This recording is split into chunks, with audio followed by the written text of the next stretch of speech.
Hello and welcome to RPGeeks, where we do Dungeons and Dragons and science. Set in the sci-fi world of Braxigan 2. We are... Sorry, I wasn't sure if we're doing the echo anymore. We're doing the echoes when we do the echoes. It's never been entirely clear. Okay, we haven't cool, rehearsed. Just in a very large room. Eventually you'll get an echo. Braxigan! We are four science communicators. We love playing D&D. We love talking about the science behind the sci-fi concepts that come up in the game. We'll get to the science in just a bit. But first, let's go around and introduce ourselves.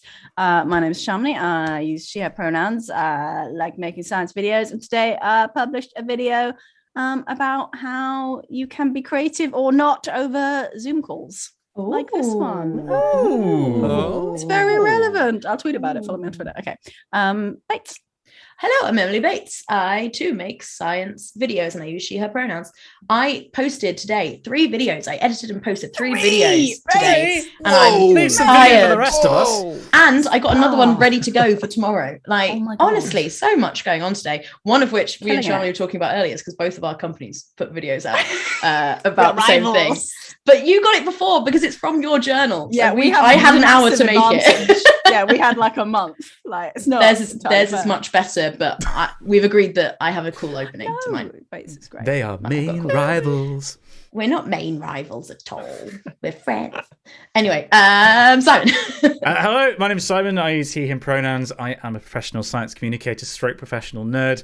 Today, I wrote the script, finalized the script for a video about an aspect of climate change that people aren't talking about enough, which is micronutrient deficiencies in the future. Oh, Which because of climate change. Yeah, Whoa. there's a huge problem of basically the more carbon there is in the atmosphere, the less nutrients go into crops and more sugar, because basically they get more sugars from photosynthesis and less nutrients coming up from the soil. So, No. Another cheery video from Simon Clark. That's amazing. so there's no video this week because all the Terrible. depression is being concentrated in next week's video. Right. And that's what I've been working on today. And that just leaves gosh. Ali Jennings. Yeah. Videos like everyone else. And science and... videos, schminios, Videos, whatever. Yeah, I was doing some stuff. You okay? Yeah. Have a good day. How are you? Yeah. How you doing? No, well, you know, The Time War's been tough That after he bad? left One Direction. Oh, wow. That's such a before we started streaming conversation thing. That is Right? Chat, That's agree with me all here. sorts of Twitch it. chat, agree with me. He looks like, at the moment, for people who really are listening to doesn't. the podcast, he looks like Harry no. Styles playing Doctor Who. I maintain. Time Lord Harry Styles. I'm in for this. Yeah, I like Yeah. the I like idea. that totally. I've yeah, been swayed. I'm here for it. yeah, I love it. Well, okay. Hair's I'll just, looking good, Ali. On with that. Oh, thank you. Ali, Yeah, you know you're sometimes It's what makes you beautiful. Sorry. it what make me beautiful. It is what makes me beautiful, and I appreciate that. Yeah. Oh no, it's just been a big week. It's been a big week. I've just got this kind of. I just know that there's been a lot of work, but also like I just know that you guys are like on the verge of about to just sort of do all sorts of heinous stuff in the campaign. So I'm like, Heinous? I've been preparing Causing you stuff. extra and, stress in your life. thinking Yeah, about it stuff causes and then stress. trying to learn about music of the future. I don't know. If it's even like Oh a yeah, thing, Ali's doing the you know. D&D brief this week. That's why Like- he's It's funny you stressed. That should makes mention sense. There's a lot Music happening. of the future, Ali. The music of the future. What was that meant to be? Presumably, Time Lord Harry Styles is music of the future. Like that's his Yeah. kind of jam. And music Yeah. of the past all at once. Music of the night. Music of the now. Music of all time is Harry Styles. We should get him on. We should. Shoot our shot. You know, I would like that. That would be nice. Yeah.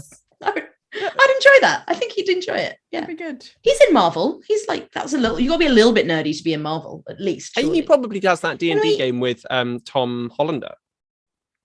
What? Holland? Just Tom Tom Holland. Holland or Spudamon. Spudamon? Yeah, Spudamon. Tom Hollander's Tom Holland. I mean, completely different. I'd also play D&D with Tom Hollander. I was going to say, I'll take I mean- it. But I do think Henry Cavill has to be like, Henry Cavill and Brendan Fraser are top of our list. Like, let's be Oh yeah, if we completely got clear Harry here. Styles Henry on Cavill, without I think, asking probably. Brendan, that'd Henry be Cavill would do it. I'm looking for a list of celebrities who Everyone play D&D. tweet And Henry Play Cavill. D&D.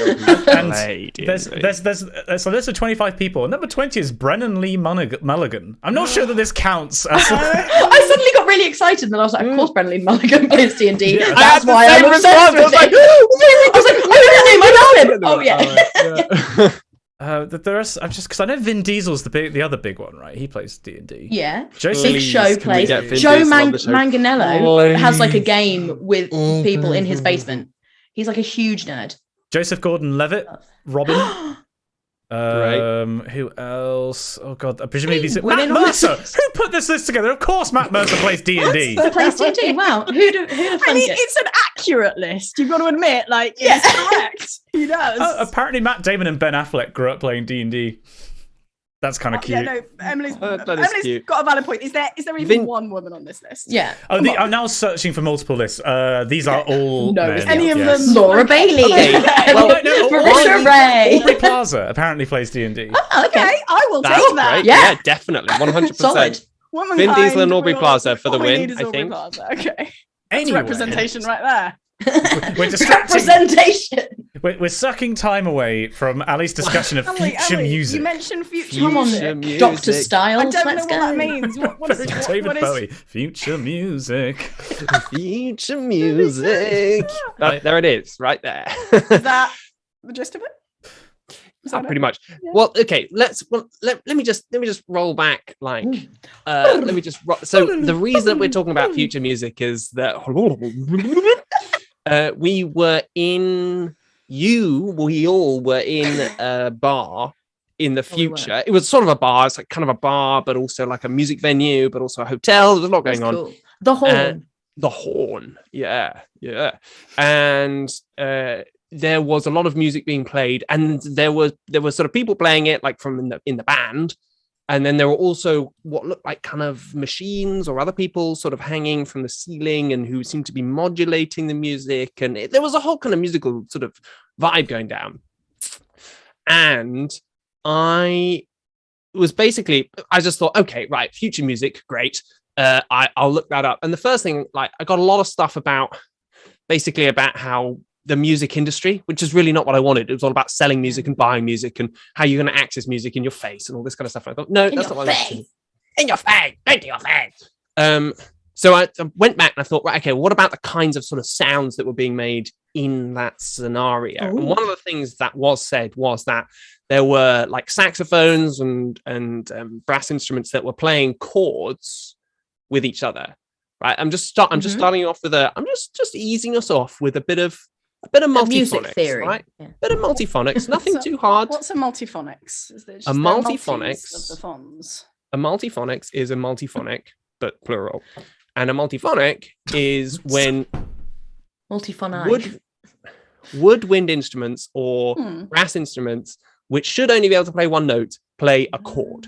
How do they do that? Can they do that right now, or is that Yeah, you can do that right now. It's a technique. Singers can do it as well. How do singers do it? Is it just about I was you? going to look that It's up. hot. Yeah, I mean, I can't It's do it. I was very about to be like, you go You're like, like, and at the same time. Oh, I see. I did a workshop once where I did it once. There was like as a choir, they got us all to try and do it, and I remember distinctly hearing. I couldn't do it now, even if I tried. What's the technique behind it? I think it's basically like you have one note. It's almost just like you have one note coming from your chest voice and one note coming from your head voice at the same time, and so you're like modulating. It's like the harmonics of what you're putting out from your chest, and you're modulating that with what's going on up here. That's the theory, basically. So basically, when you hit a note from like a single note from a brass, okay, brass is a bit different. But Is everyone else shocked that Ali says brass, not Yeah, brass? a bit, yeah. It's that brass, mate. Like that's why I say that. It's just very northern of you, which I wasn't expecting. And then, so when you play an instrument, when you play on a reeded instrument, so a woodwind, when you play a single note, it's not actually like a pure tone, right? A pure tone would be a single sine wave. It's a combination of lots of different sine waves, all put together to make something which we perceive as a single note at a single pitch, but it's actually lots and lots of harmonics all stacked on each other at different amplitudes, right? And we hear the one which is the loudest. So when you I used to have to do this for a saxophone piece, which I never learned how to play, right? But I did learn how to play the opening note, which was a multiphonic note. And I'm definitely going to play that in a second. Yes. But so when you overblow, which is what you needed to do, and use certain fingerings, then what you can do is you can amplify the other frequencies within your single note. Right. No one else laughed at overblow and different fingerings, and I'm just No, because we're all listening. pretty upset with Simon as well, so I'm used to this terminology. We all know what did I. overblow means. We all know what fingering means. Come on now. There's no I played special saxophone fingering. too. There is. Wait, no, there is special fingering. Yeah. Yeah. Carry Really on. special. Just So tangent. that's what loads of it. Loads of it. And then you can make two, so then you can hear two separate notes. Yeah, because what you're doing is you're amplifying a different part of the sine wave, a different sine wave within your note as well as your original one. And that, when you get it loud enough, you can hear both at the same time. But it sounds really discordant and weird. Why Like does it sound discordant and weird? sounds like this. Whoa. Thanks, Sally. Yeah, there we go. Poishki. It's whereas the singing one sounds, I am led to believe, like this. I sent a YouTube video in our WhatsApp group just for context. And here I haven't clicked on it yet. we Hello, I am. Oh god. Oh no. She's no, explaining. sorry, Anna Maria. I don't care about you. Oh. Make the noise. Make the noise. Okay, all right. Let's do. I feel mean now. Okay, here we I'm go. sure it's a wonderful video. No, I'll just. I oh my can't God, scrub through because they'll hear it on the She's stream. explaining so Oh, much. I'll scrub through and I'll find a time. Well, she is doing two notes. But Top quality you content. can later on in the video she does a scale on one and a scale on the other that are going in different directions. if I remember Oh rightly. my god, Wow, that's so smart. that's crazy. Okay, we'll come back to that. But the brass one, there you go for you Southerners. Apparently you do it just by singing into it. You sing into it a different note, so you blow and you Really? sing at the same time, Oh. and that's how you do multiphonics on a brass. There you go. Oh. You just sing the other note that you want. So as, It just kind of as comes you're out playing the a end. trumpet, you go as well as playing the note. I'm playing a different note. I'm playing a different note. Ah! Amazing. Yeah, because when you play a trumpet, you basically purse your lips and make a p sound. So you're going, Pet. but then you're also going to go. My friend's a really good, like a professional French horn player. I'm gonna have to ask him and be like, tell me if you can do this. I have to admit, I did not know you could do that with brass. That's really interesting. That's really cool. That's cool. Yeah. But is it not just you singing that's making the other note? Like it's not. It's Yeah, not. okay. It's not as cool Still. as the wind. The wind cool window, fingering right? of the other It's ones. cool, Yeah. yeah, and they're kind of like right. Okay, so that's one of them. But then also, like, we had what sort of instrument or machines and automatons that were hanging from the rafters, which were sort of sucking in some of the music that was being played down below and then expelling it in it, all modulated and weird. And actually, we have that already. I found out, right? Because that's what auto-tune is. Yeah. Okay. Yeah. And I fully credit Tom Scott did an amazing video on this, right? Which explains this incredibly well. But I will just give you the bare bones of it. So essentially, right, when you auto-tune something, you set a reference point that you want to hit. So you're like, right, at this point in the scone, at this point in the scone, we're hitting Scone.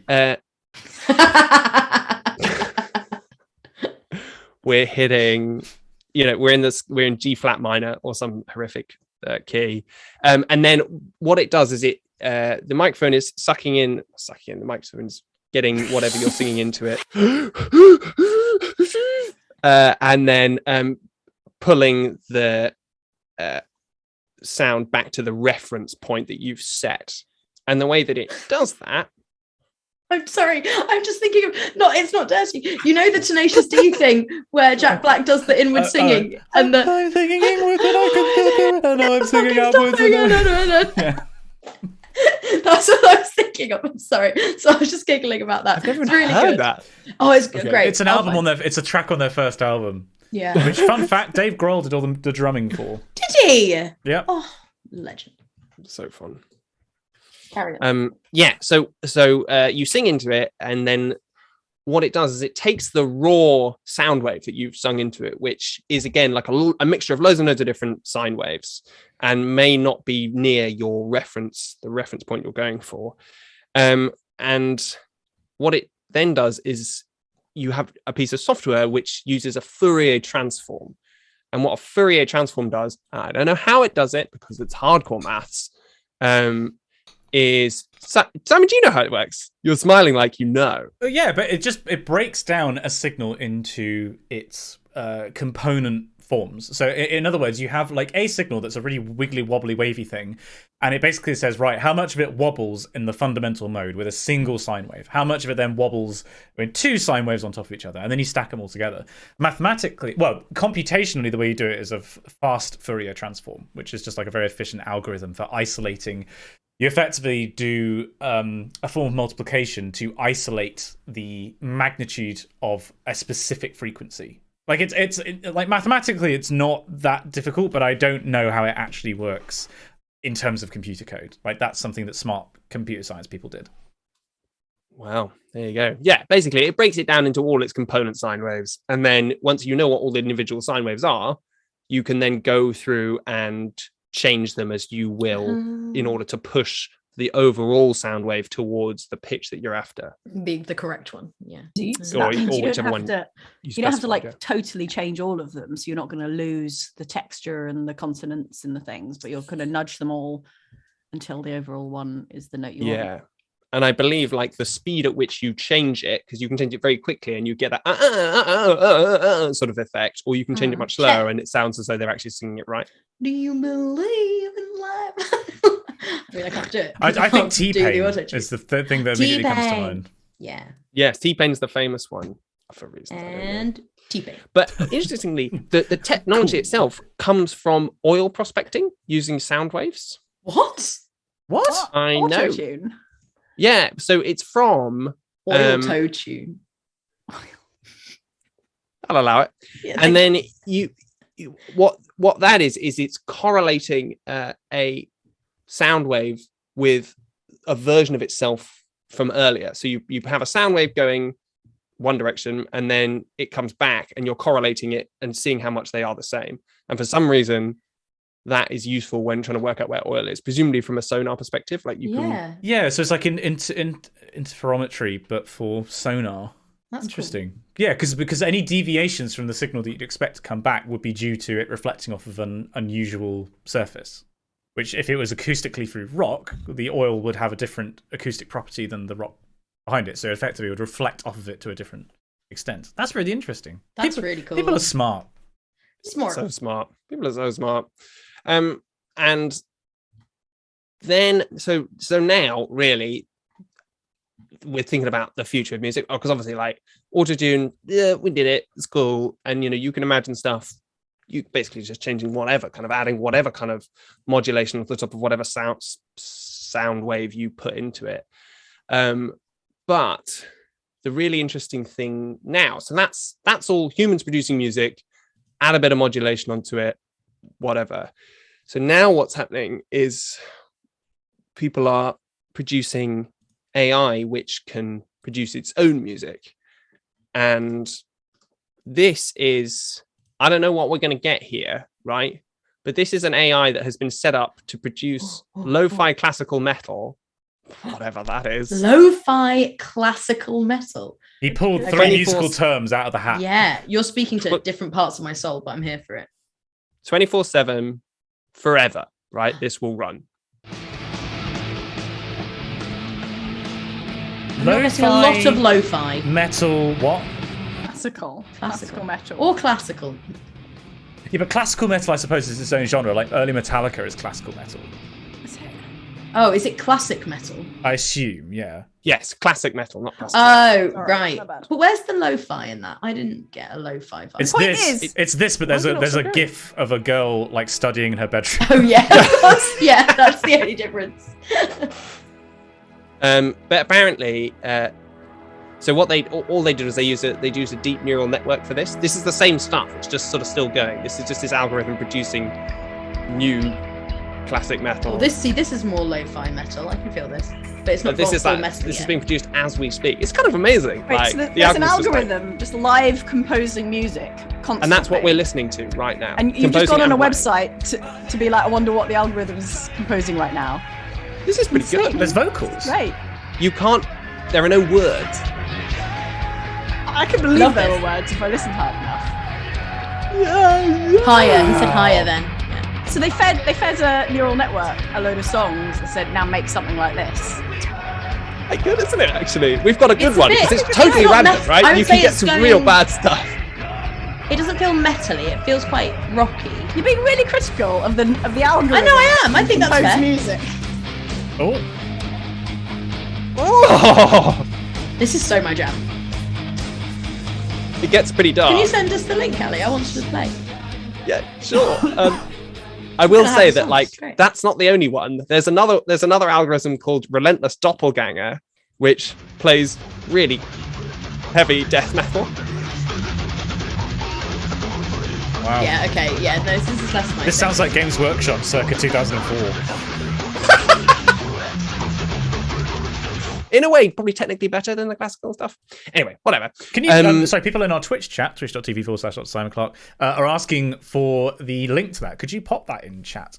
You know, if I ever looked at the chat or had any access to it, Could you send it on the WhatsApp so we can Yes, do it? I can forward it to the chat. Now, which does chat want? Does chat want the classic metal, which I Classic will warn metal. you is a The little first one. hit and the miss, The first one. Classic The first metal. one. or Um, does chat want the Relentless Doppelganger, which I think is pretty much you get generally the same. No, kind of I- stuff. they're asking. That was it. They're asking for both now. Both, So- both is good. Both. Okay, both Okay, is no good. los There we dos. go. You know. Yeah. Because but this has also been done specifically for composers, I know, because like there was a Mozart, whatever it was, like 50th piano sonata that an AI composed, having been trained on all the previous pieces by Mozart. Like it can be, I think it's based. You're welcome. Yeah, like you can actually be very specific with it, and like from my experience of you doing machine learning stuff, the more specific you are with it, the better your model performs. Because if you give it too broad a data set, then Yeah, it it's gonna doesn't be a know bit what fuzzy, to. right? Yeah, it's fuzzy. That's the right way to put it.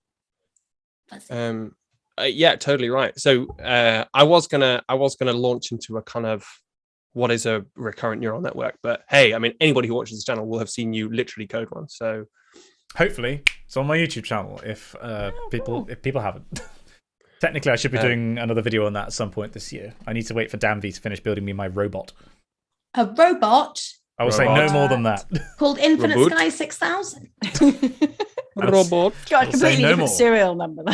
Yeah, totally different serial It's number. different by Not one. the same. If any, okay, go on then. What's the serial number if it's different by one, Simon? Go. No, I don't know. Anyway, and just to sort of finish off that, so that's called Dada Bots is the name of the band, which is this AI. But the person who made it said most nets we trained made shit music soup. The songs would destabilize and fall apart, but But the not the death metal one just happened to be pretty good. Yeah, so actually, like, it's not as simple. There's something about death metal, like the kind of something about the rhythmicity or whatever it is, which means that the algorithm can latch onto it, whereas other music it just doesn't do it. knows? That's really cool. Very interesting. That's super Really cool, love isn't it? that. Really love that. So but we're yeah, saying I the mean- future of music is just AIs going, I'll do this. Music. Well, Everything is a why not, remix. right? Right. But it's interesting to think about also if you think that an AI is what just is a pattern so the neural net is basically a pattern recognition program. That's what it does. Then what is it that's so complicated about other patterns that we get but that the AI can't get? That is interesting. And also it kind of ties into like, you know, all the like lawsuits and things about around different bands being like, you stole this bit of my song. And, you know, it all feeds in. Like if AIs can just produce music that sounds similar for this kind of music, but not another, does that say something around that? Unless you do something fundamentally different with how you construct the algorithm, it also means that you're always making the same type of music. Like there is no evolution in the form of the music. Yeah. Unless you start training it on different, but then obviously, you know, with the Go software, you know, all the kind of the game playing stuff, it'll learn from human interaction by playing it. It'll have its data set, but then learn by playing other people, which it could do. Just going with that, right? Listen to this. Oh god, so loud. Jesus! Ripped my ears. It's not very good. I'm willing to give it a shot. Some people would call this minimalist. I mean, that's the more listenable end of that video. Who wrote It that? sounds like a faulty machine What's that meant to be? Well, that is a thing from what is called an algo rave. It's a stupid name. Oh no, I love That's that. a great name. Would you? So What it an is algo rave. I'll send you the video. Basically, it's a In Portugal. bloke I think it's a bloke. I'm afraid, yes. Al. His name's the Al. Algarve. The Algarve. Very famous. So what they have they have a command line projected up on screen, and there's someone in there just coding, and with each change of the code they change the music, and you just watch them change sort of single characters, and the music changes as it happens. Can we just hear a tiny bit more? It's like, oh, now he you wants know what to that's hear it. like though? That's like when you used to get those keyboards at school and you would set it doing the drum beat, and Yeah. then you just add a different thing and then you change something. Like, that's all that is. That is what it is. But I mean, it's sort of more Dictionary. musical than Dictionary. Dictionary. But what's interesting about that is that it's actually the kind of it's sort of good. It's the reverse of the neural net one in a way, because the neural net one's always going to produce basically the same stuff, just in a different way. Whereas this stuff, it physically has to be different every time because you've changed the code, right? You've just changed it, so there's no way it can produce the same stuff. I didn't like that one very much. So is this Oh, I quite operating like on like samples of? Is there like a drum beat sample and it's choosing how it's splicing them together, or is it just raw audio data that it's mashing together? Really good question. Is it choosing the time signature and the key and stuff? No, it sounds like there really was sounds one. too. I don't know.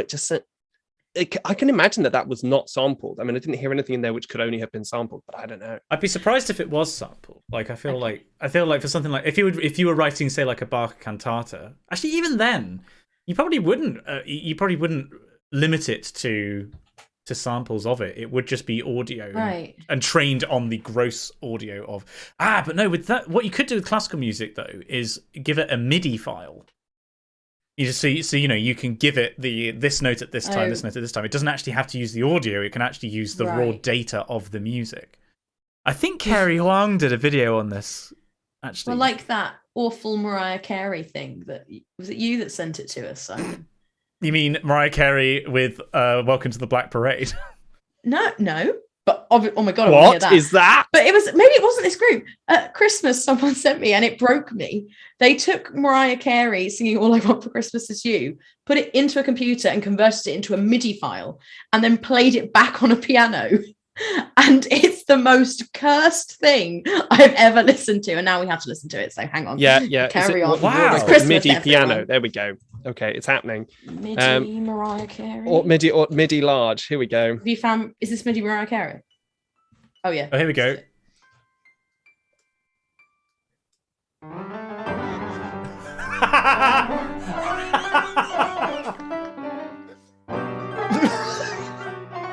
The future of music, ladies and gentlemen. But what's interesting is you can always hear the words, Yeah. but they're just playing piano. It's a very drunk pianist in a 20 speakeasy.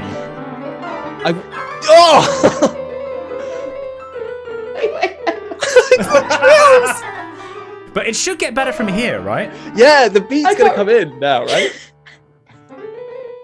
Okay, maybe not.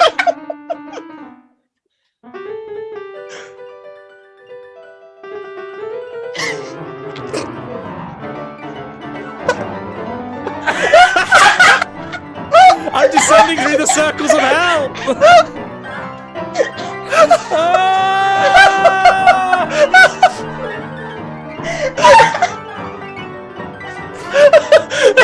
This is a podcast now. We just listen to this on repeat. It's so compelling. Good God! Thank you. I would have listened to that to the end. That was so good. I could have sworn that you sent me that side, but oh my god. Oh Jesus! So yeah, that's the future of music. Then that's what we're saying. Ladies and gentlemen, I thank you. I've just got one more. I've just got one more thing to add, and then we're done. Thank God. And it's a bit of a kind of tangent. We were talking also about whether you could convert the pressure wave of sound into electricity into energy. Yeah. Yes. All right. I've looked this up, and I've looked. I would say mid to light in terms of hard, right? And I have found that there's a lot of obviously sort of physical stuff that people have made to do this. There is not a lot on actual biology which uses piezo like pressure to generate energy, but what there is a poster at a conference, right, in 2014 by these people who were saying that your skeleton, right, gets pressure put on it as you move, but your bones are made from piezoelectric generating substance. So you generate an AC current as you move. Wow. And what they were trying to do is to work out how you could store that electricity and use it to power gadgets on your person. Because so that's as close as I got. Wait, can you expand upon like the composition of a bone and how it's generating current? I 100% want to do that, Shamini, but there's no time. We have to start. Your bones make electricity. Yeah. That technology was put to use because Coldplay did a bit of greenwashing when they did a tour and they installed mats on the tour that when people bounced up and down on them to the music, that generated electricity to power the stage lights, apparently. Yeah, but that's not their bones doing No, it. but it's the same idea. It's the motion that gets converted into not insignificant amounts of electricity. Okay. Bone itself Identified is collagen. piezoelectric. Sorry, yeah. And the charges it generates in response to mechanical activity are capable of enhancing bone growth. It's according to this one line I'm reading, identified collagen as the generating source in dry bone. So that's crazy. Collagen. Oh, sorry. This is an actual biological. I thought you were proposing this as like a tech startup thing. This is actual bone. This does happened. This. Oh, holy shit! This is true. And so they're saying in this other paper that actually the electricity generated from the piezoelectric nature of the bone stimulates bone growth. So if you're putting a lot of pressure on your bones, you grow more bone. Is that because if you put too much pressure on your bones, they break, and so they're like, we need to regrow and be able to fix? I think it's just if you're putting loads of pressure on your bones on a regular basis, then you need to grow stronger bone. Yeah, it's like adaptation. It's kind of like Lamarckian evolution. Really cool. Rather than having to pre-program everything that your body needs to know, if you lean on something, you're probably going to lean on that a lot. Are there other examples of Lamarckian evolution? Because I was always told in school it's not evolution because it's within the individual, right? But yeah. I like that analogy because everyone, like, some people know what Lamarckian evolution is, and it's like, oh yeah, that does make sense when you're talking about Lamarckian evolution is coming back. Like, it's cool. It's cool. Back in vogue. Well, in what sense? I'm curious. I can't remember. I just read it somewhere. But I have no idea. Everyone's really into it. But anyone? I think I found the how it works, the piezoelectricity in bones. I found a little how it works. It occurs when bone collagen fibers slide against each other. This leads to the accumulation of charges and the generation of a tiny current, which opens up calcium ion channels in bone cells. And this triggers a cascade of signaling pathways that ultimately promote bone formation. So, that makes sense. Science. I like yes, Bates. Yeah. And so that's another. Like, is that the main? Perhaps I don't know much about biology or bones specifically, but I know that when you're in space for a very long time, you decrease your bone density. Yes, exactly. Correct. Yes. And is this a factor in that because you are not compressing them and it's not generating those currents? Quite possibly. Oh, we're back in the speakeasy. Again. You're playing us out. You're playing us out there. That's all we got time for, folks. We'll see you on the other side of the break. I guess we're taking a break, people.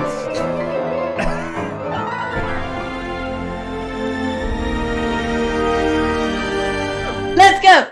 Hey, no. And we're live. What is happening? Wow, you're lucky. There was some happening over here, but we have survived the break. We are back, and it's time for the Dungeons and Dragons part of the episode 25 of our campaign. Believe it or not, everyone. Whoa. My gosh.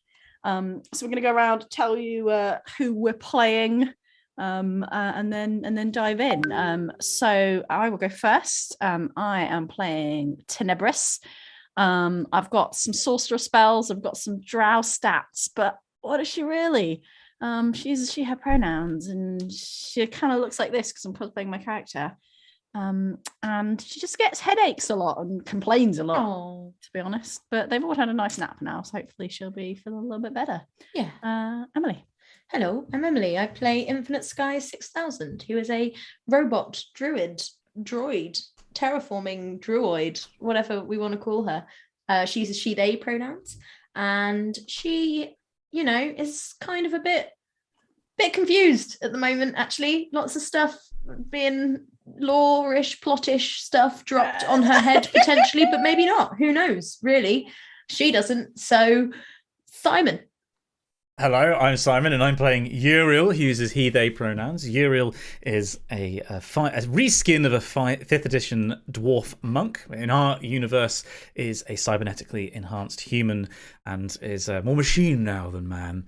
Actually, they wish that was the case. It's kind of still more man than machine, but whatever. Machine. Whatever that means. And it's going to be recovering from a headache. Oh no, wait, actually, we had our alcohol, the effects of alcohol cured. We got cured. Got rid of that. I used my hangover, second baby. level spells on you guys. And that is the last of our players, but we also have the Fate Weaver himself. The Fate I Weaver. am the Fate Weaver. I'm here to bind the ties of the different threads of people's fates into a beautiful single whole from which you will emerge changed and yet not. Oh. Roll film? Roll film. Wow.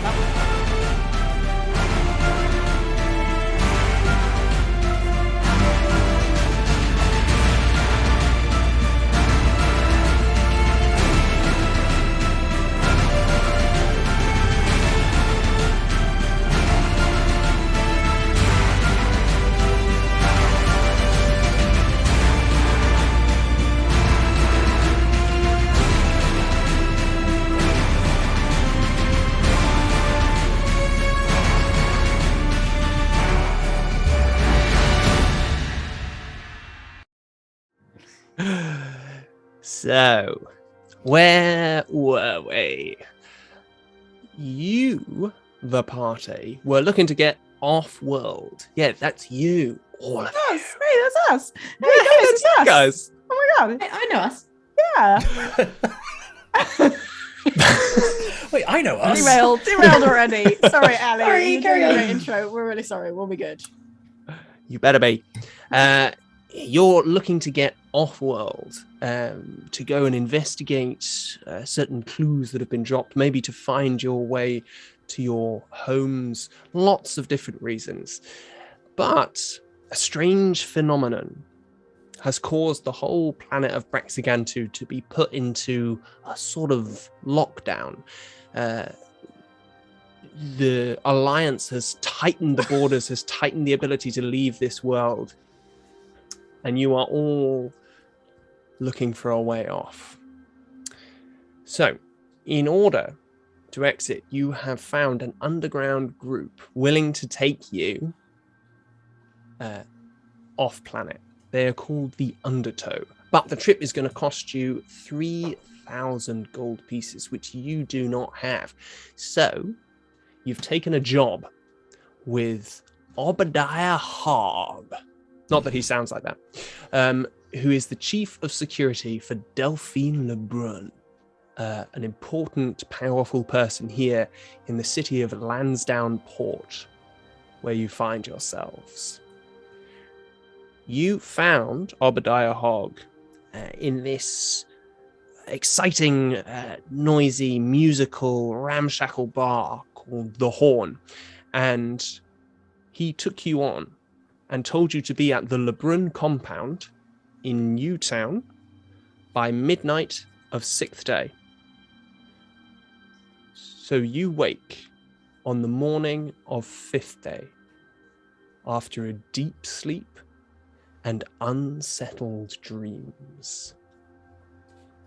You wake looking up to see the roof of your room a little bit mossy, clearly hasn't been cleaned for a long time. Around you, it's strangely silent.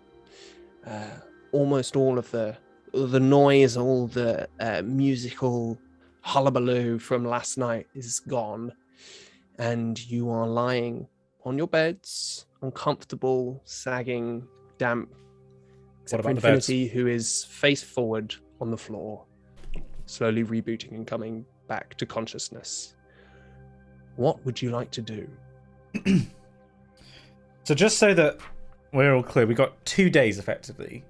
And then what we need to do, we are contracted, well, not contracted. What we are going to be doing is on the evening of that second day, correct? Midnight on the 6th. Yeah. Yeah. Yeah. Yeah, that's right. Yeah. Fine. Cool. Right. Morning. Oh, morning. How is everybody? I feel like I got off lightly. I mean, I did use quite a high level spell, energy resources. Well, it's very, very useful, guys. Well, thank you. You're welcome. What were we doing yesterday again? We went to, well, we did quite a lot yesterday. Yesterday we went on arrived forever. here. I went into the internet. We had some food. We went to a bar and met the person with the weird face. Then we came here to the Horn and we watched some of the music with your friend, Zachariah. And you ran away. And then we went to bed. Okay, I mostly remember that. I think I remember that. Oh, we woke up on a boat. It was quite a long time ago. We went on a boat. No, I remember that bit. Yeah. Okay, no, I remember that bit. Last night I was like, I didn't think I could remember, but now that you've told me, I remember all of that perfectly. Great. We also got a job. We Yes. we got an Obadiah person. We got some job, right?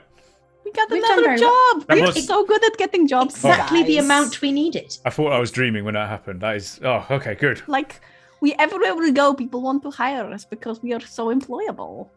Isn't We that haven't nice? really kind of completed any of our tasks successfully. Oh no, we stopped them smuggling. We We did stopped stop them the smuggling. They exploded. They No didn't more pay us, smuggling. but we did stop it. We did the job. Yes. Yes. Maybe we'll get paid for this one. That would be nice. Would be nice. Okay, so do we need to get anything in advance of this job? Like, we had that thing. Do you remember? Do you remember Chortle gave us that? The sort of health gun. The What did we nanites. call it in the end? The nanites. Yes. Which maybe we could go see if there are any of those around. Well, to be honest, if we're going to be taking part in like a security detail, then there's probably other things that we could get that would, keep us alive. Like, in case we get attacked by wolves again, because Yeah. like, that was really scary that one time. Wolf-proof, like, Right. vest would be Yeah. pretty good. And like Sorry, go on. secret hidden hats so no one can see us. Hats. Yes, and The wolves' I actually wouldn't hats. mind going and finding I think it was called the Scab Yard. Is that What right? is that? Fate to either of, or is that the right word? The Scab Yard? Scav Yard? Scav Yard. I wouldn't mind going and The finding Scav Market. But Scav Market. The Scav Market. They said someone said that they might be able to see if something's wrong with me there. Well, What is wrong with you? Well, I can feel things. I've never felt things before. yeah, we should get that looked at. That's not... I'm slightly concerned I might have a virus. Oh my gosh. Okay. We will get you doctored up. We'll do that. We'll see what we can get that will make our jobs easier. We could even get some weaponry. We're going to be defending something from Yes. other people. We haven't really got anything to do that apart from, arm. I hold up my arm as well. Yeah. Yes, absolutely. Most of us are armed. We all have arms, Uriel. Oh, well, most of us have useful arms. Yes. Okay. It's never kind of useful. I don't really want to She be says like, dismissively. the kind of person who like people look at and they think, oh, that person could hurt me. Like, I don't really want to do that. Well, then you don't have to. Maybe I want to do that part. You've got your friends, so. Well, no, but I don't want to do that either because then, Oh. Well, then what do you want to do? How are you going to help? well, if wolves attack you and they're going to eat you, I'll ask someone nearby, please help. That's what last Okay. time. Yes, that seems useful. You could So, use your friends to really make them do it as well. Could you? No. She just said she didn't want to do that to you. No, that would be bad, and then they would know, and then they would hate me. I don't think they're that bad. If we were being like, if we were on the ground like, and there was a wolf like here, would Like you? happened before. Yeah. Yeah, Would you be okay, able to no, use well- your friends? Could you tell the wolves? As long to as do no things? one was looking, then yeah, it's fine. If there are other people there, then no. Then you'd let us die. Okay. No, understood. So if we're being mauled on the ground, we've got to go. Everybody, please turn around. because our Yes. friends just got to do something really quick. No one look at Tenebris, and then yes. Yeah. But if we're dead, we can't really say that. Oh dear. I don't even know if I can die. I think I just sort of turn off and don't turn back on again. That's dying. That's what Is that is. Yes. Doesn't feel the same. Well, you are alive now. Well, am I? What does it mean to be alive? Oh, it's too early in the morning for this. Yes, it is. Okay, let's go get some breakfast. Let's do some I don't really need it, shopping. but maybe you two do. Maybe Yeah. I'll get like a stick or something, and then if any wolves come, I'll hit them with a stick. Like a That really sounds big. good. I'll buy the biggest stick I can Big buy. stick. Yeah. The Okay. big metal sharpened Right. stick. And then maybe we go shopping or to the Scav yard market. Okay. Okay. Sounds good to me. So, anybody for breakfast? I assume this place does food. Seems to do everything. Let's see. We go Dum, dum. down into the sort of main area. Try and where have we were breakfast. yesterday. We bring the key card with us. We don't do that thing where we leave the key card in the room. We go to walk out the door, realize we don't have it, then we go back. This is why those things that hold the card in order for you to turn the lights on are so Yeah, good. it's good. So it's good, so Yeah. good. Unless they And give you you- 2 of them. Oh, well. You just manage to catch the door before it closes behind you and locks, and get the No, key no, no, no, card no. Like, come out of the room. You walk down the corridor that you came down last night. Some of you a bit the worse for the wear. It smells musty. There's a little bit of odor of dried vomit, and Oh. you can hear from some rooms muffled voices. The Teletubbies are staying in the hotel. And from other rooms of As is Darth Vader. Someone in scuba gear having a great Oh, time. the scuba gear guy! I forgot about Kinky scuba gear guy. It's like Jay at the start of the In-Betweeners movie. you make it down the corridor. The floor underfoot feels a little bit spongy in places. You look down, you see that the wood itself is moldy and has starting to almost come away in bits of it, revealing parts of the metallic scaffold beneath it. You exit out into the main bar area, and the first thing that hits you is the smell of dried booze drying on all the surfaces. There's sweat, a tang of sweat in there as well, and you can see that it's completely deserted. There's only a few lights on, and there's no daylight coming in. There doesn't appear to be any windows, so it's just a few red lights illuminating the floor. Just over in the corner, up one level, you can see the silhouette of someone just mopping very slowly. Don't think there is breakfast here. Okay, well, I'm not hungry at all. Would you like a good berry? I could do that. Let's go out and like, maybe we'll pass somewhere that sells really nice smelling mushrooms. It's or nothing something. against the good Okay. berries. It's just that, you know, be nice You to have like something flavour. different. Okay, understood. Because when you came here, you said you only like nutrient paste before. Well, yeah, I'm So sort you're of secretly, I'm changing. low key hoping that there's nutrient paste. It's just, it's Oh, I it's what see. I'm used to. Good berries kind of like It's a nutrient paste. flavor like nutrient paste. We head out of the door that we came It's like in. British people. We want our We make shit our food way abroad. towards the market. We are You doing pick your things. way out of the door over broken bottles, glasses that have been left aside. Uriel, you catch sight on the stage just before you leave a pair of lonely boxers just lying in front of one of the speakers, and you push the doors open and step out into the street. You emerge into the harsh light, and the heat hits you like a brick to the face. You can smell the salt of the sea air drifting down on the air through the sidewalks. You're looking down, you can see that the sidewalks themselves are made of driftwood, and they too are soft in the oppressive humidity that lies on the town of Lansdowne Port now. The sun isn't too far risen in the sky, and you can hear the sounds of the docks drifting in over the air, through the air, over from the sea. and the streets are comparatively empty compared to the way that they were last night. I mean, here and there you can make out some figures just lounging in the shade of an awning or lolling in an open door.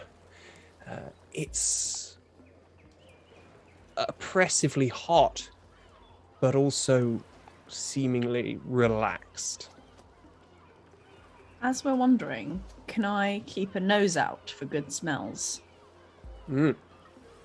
Make a perception check. And who is leading the way, and where are you headed? I will lead the way. You had Yes, you will. an idea of where Because we I were was going not drunk last night when we were walking Yes. through last night. And I am trying to find the Scav market, which has anyone told me where that is? Do I know? No, not yet. Cool, I'll ask someone. Just for brevity. Hello, where's the Scav market, please? You see a short figure sat or squatted on the floor, playing with two pieces of rope, tying them up together, retying them, and they have a little bag. Is it a child? No. Okay. They're about sort of young adult. Okay. They look up to you. Hello. I would like to find the hi Scav there. market. Me and my friends. The Scav market? Oh, for sure. You just follow the coast around. You'll Perfect. see it. Too difficult to miss. Okay, brilliant. What does it look like? Oh, Scav market surely looks like a boat. A big old boat. Great. I know what they look like. Perfect. Thank you. Have a good You're day. truly welcome. Goodbye. And they go back to playing with their marbles. I'll follow the coast round and try and guide us towards a big boat. Do we pass Why not? anywhere that is doing breakfast on the way? My nose rolled a 21 for detect breakfast. Take breakfast. I cast detect ban. Walking through the streets, passing over these little rope bridges which connect the different areas of this town. You can see now that the tide has come in, so the water is a little bit closer to your feet where you're walking, is covering the stilts that hold up these buildings. As you get closer to the docks, you start to pass more people, and Tenebris, you scent the smell of pancakes on the air. I am sensing something. I'm detecting. My nose is Oh. detecting people's. Yeah, what is that smell? It's awful. I quite like it. As you follow your nose through the back streets, you push your way past mounds of garbage, past what looks like broken bits of old robot and machine all piled up in the corners. So you can see that there are figures picking through, that they're wearing kind of torn and dirty clothes, just rummaging through these piles of old rust and detritus. As you wend your way past them, suddenly from round a corner, boom, you see the sea. Seagulls floating on the thermals. And next to the shore, you see a stand with a grill and a woman cooking over it. And that's where you see the pancakes. We must go to this place right now. And I zoom over. How may I help you? Hello. I would like to buy your finest breakfast, please. Or like a reasonably priced one, please. Everything here is reasonably priced because the quality is reasonably good. Someone put that on a sign. No joke, I was in Malta for a choir tour, and there was a place we went to for breakfast that described their food as wholesome and adequate. Adequate. Yes. And they were like, you know what you're getting at this place. I am here for it. Infinity, would you like to try some pancake? Oh, if that's okay, I do need nutrients of some form. I imagine you took off and we'd have to Excellent. run off behind you. Infinity. Okay. And Uriel, would you like also pancake? Do you have any nutrient-based? You look to the woman. You can see that she's wearing dungarees, overalls. She's got thick workman's boots on, and short cropped hair, so almost shaven. And she looks up at you as she's just ladling some of this pancake mix onto the pan. You could have the mix, I suppose. I do like a protein pancake, but a nutrient-based pancake. So protein powder. Is it supposed to be like that, with like flat and crispy? I suppose you could think of this as a shaped paste. Yeah. I mean, I'll have one, please. Okay. Excellent. 3 shaped pastes, and that'll run you 2 silver apiece. That's 6 silver. Okay, but I want more. Can I come back to have more in a sec? In fact, can I just order more now? Can I have 3, please? Yourself. You may indeed. Yes. 3 for your good self and 2 Just extra for for. me. Excellent. I just That'll be really want a lot of pancakes. 1 gold. And would you like some fish sauce to go with it? Yes, Special. whatever you have to go with it. Yes. Yes, I'll try that Wow. too. Emily throws up in her mouth. I think Uriel's definitely. I'll just stick with the flattened paste, please. That is sensible, Uriel. You cannot cope with strong tastes. I will try the sauce. Very well. You're missing out, sir, if I may say so. But for the both Shamini, of were you getting that, or am I I'm getting? getting that 1 gold. I'm getting it. Don't worry. My treat. Thanks, money people. I love not having money. This is so great. The woman pours out this paste into the pan and lovingly sort of swirls it around the inside of the pan to get it the texture completely smooth, and just starts just swooshing it around the inside of the pan. As she's doing that in one hand, in the other hand she reaches below the skillet and she pulls out 2 little pots. She shakes both of them up and she mixes them together in a little pouring jug. She sniffs it. That's good. She looked like It's she was right. in pain when she sniffed that. It's no pain at all. It's simply a pungent scent. Exactly right for your morning pancakes. Gonna wake you up, set you on your day. Right. She flips, and you have 3 pancakes for all of you, all piled up in a piece of polystyrene carrier. So excited. At this point, she ladles this paste on top of your pancakes, and just before it hits the bottom one, she goes, "Oh, I'm terribly sorry." She whips it out, hands it to you, Uriel. Thank you. My golly, Thank you. golly, gosh. Nom, nom, nom, nom, nom, nom. Nom, nom, nom, nom, nom, nom, nom. Let's see. What does Uriel think of it? I think Infinity just sort of folds it up and just places it in her mouth and then shuts her mouth again. Uriel rolled a 2 on the old taste test there, so. No. You've made this up yourself. Oh, I don't know. I genuinely don't know how you would respond to this, so I thought I'd roll for it. Yeah, thank you very much. You know, she could roll performance on it to see how well she made it. Oh, she is practiced enough to be able to make it the same every time. That is a performance, solid 13. That's where it's at. Oh, I quite like this. I I'm wasn't enjoying expecting fish with the sweet, but it's nice. Infinity, you especially, what you're getting is the complicated organic molecules that you get from fish and shellfish mixed in with the sheer energy that you would get from a huge amount of carbohydrates just crushed into a paste. Lovely. Quick bookkeeping question. Did we pay for 2 nights at the room? I was very drunk. Did not I think ask we me only these paid for one. questions. We only paid for 1, but we didn't Yeah. check out? No. Oh, do we have to check out, Ali, every time we go somewhere? We don't have any belongings. So This is there's true, that. we don't we have any just belongings. leave. Like, Literally own nothing. we've still got the We didn't card, drop the I little guess. key card through the little plastic box. No. I assume that if you weren't planning on coming back, you would have dropped the key card Okay. on the bar or somewhere. Wasn't sure. Right. But Cool. you paid for it, so. Oh, We paid have to for come 2. back because we've got to stay No, you tonight paid for as just the well. one. Right. Otherwise we have nowhere to sleep Just wanted to tonight, double so- check. Okay. Cool. Later. Well, that was lovely. Should we keep going? Because I Yeah, was kind of leading. eating as we're walking, like Yeah. so good, so good. Yes, You- pancakes. Move along the dockside.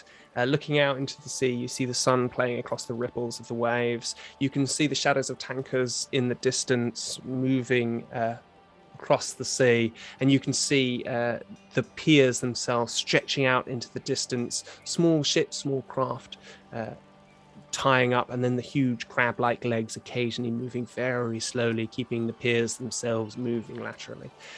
As you move along this waterfront, a long shadow falls in front of you.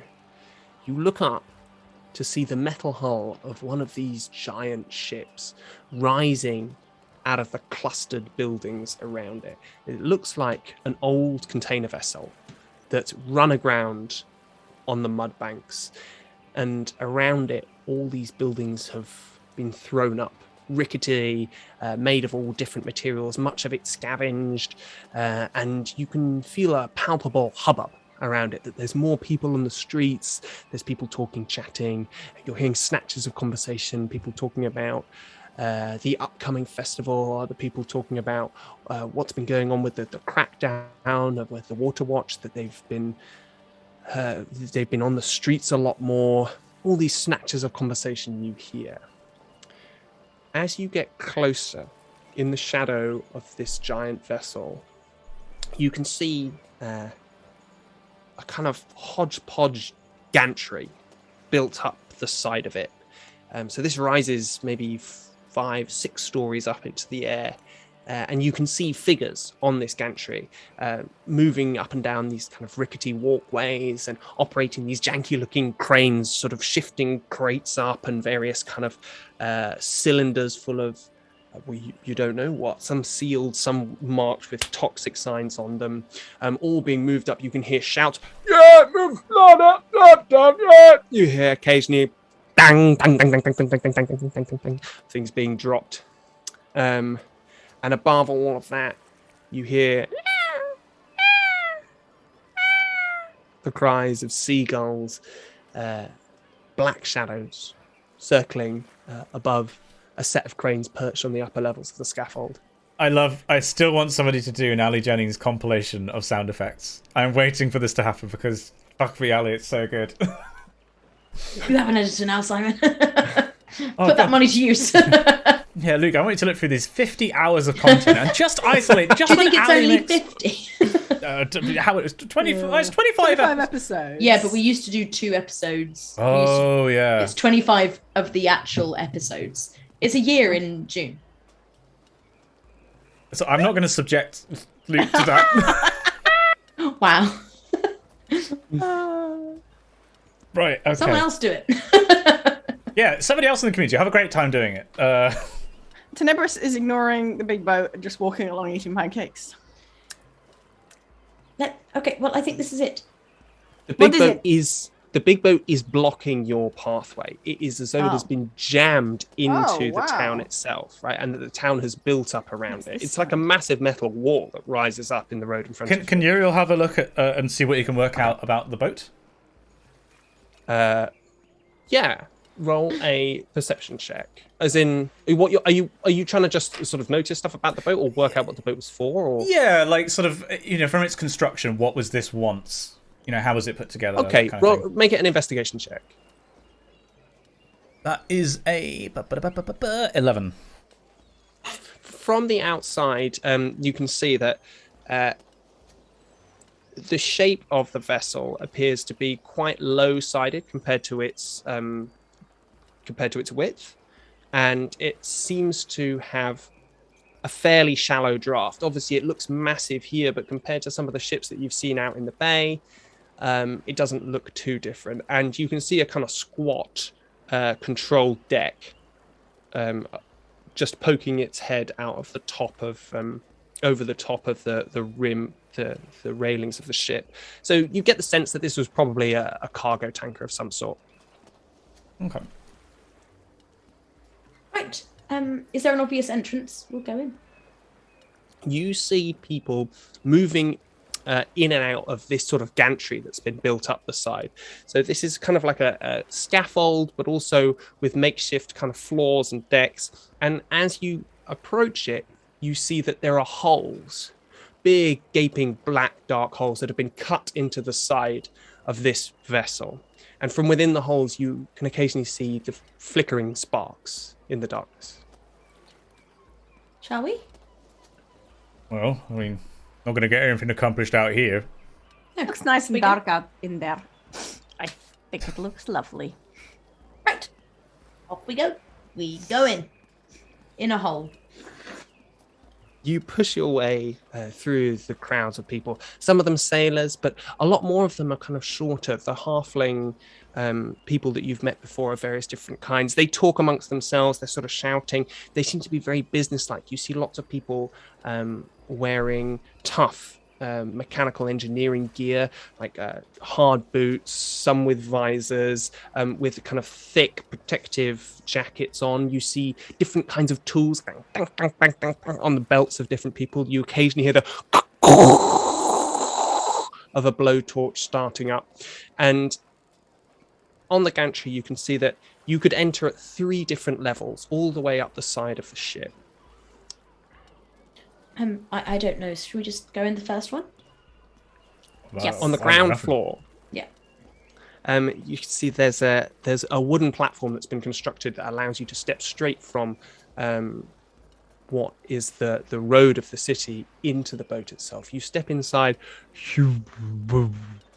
It's a cavernous metal chamber. It takes your eyes a second to get used to the light.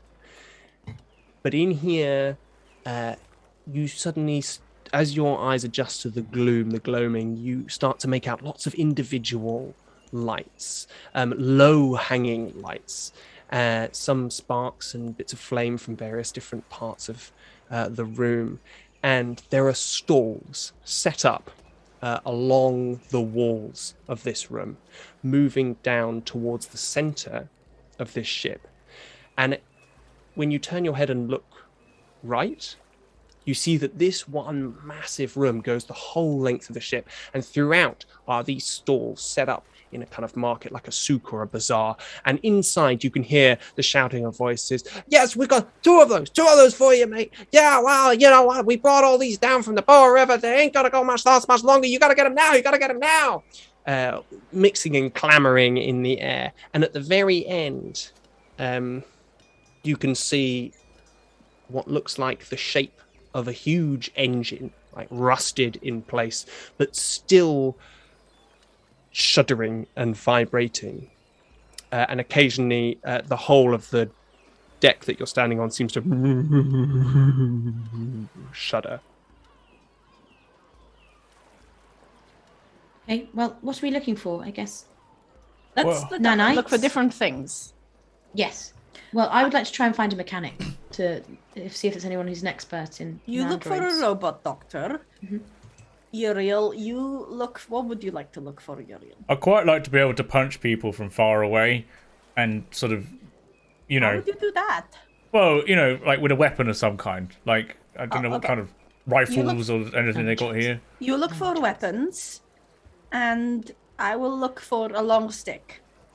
That sounds like a weapon. Uriel, didn't you say you could fire at people from 30 feet away like you did in that bar? Yeah, but it isn't very effective. When if you I'm shot that completely honest. teenager. Yeah, yes, that is a thing that happened. They were fine. So, I'd forgotten about that. Why did that happen? well, he asked me to see, what I could do with my arms, so I showed him.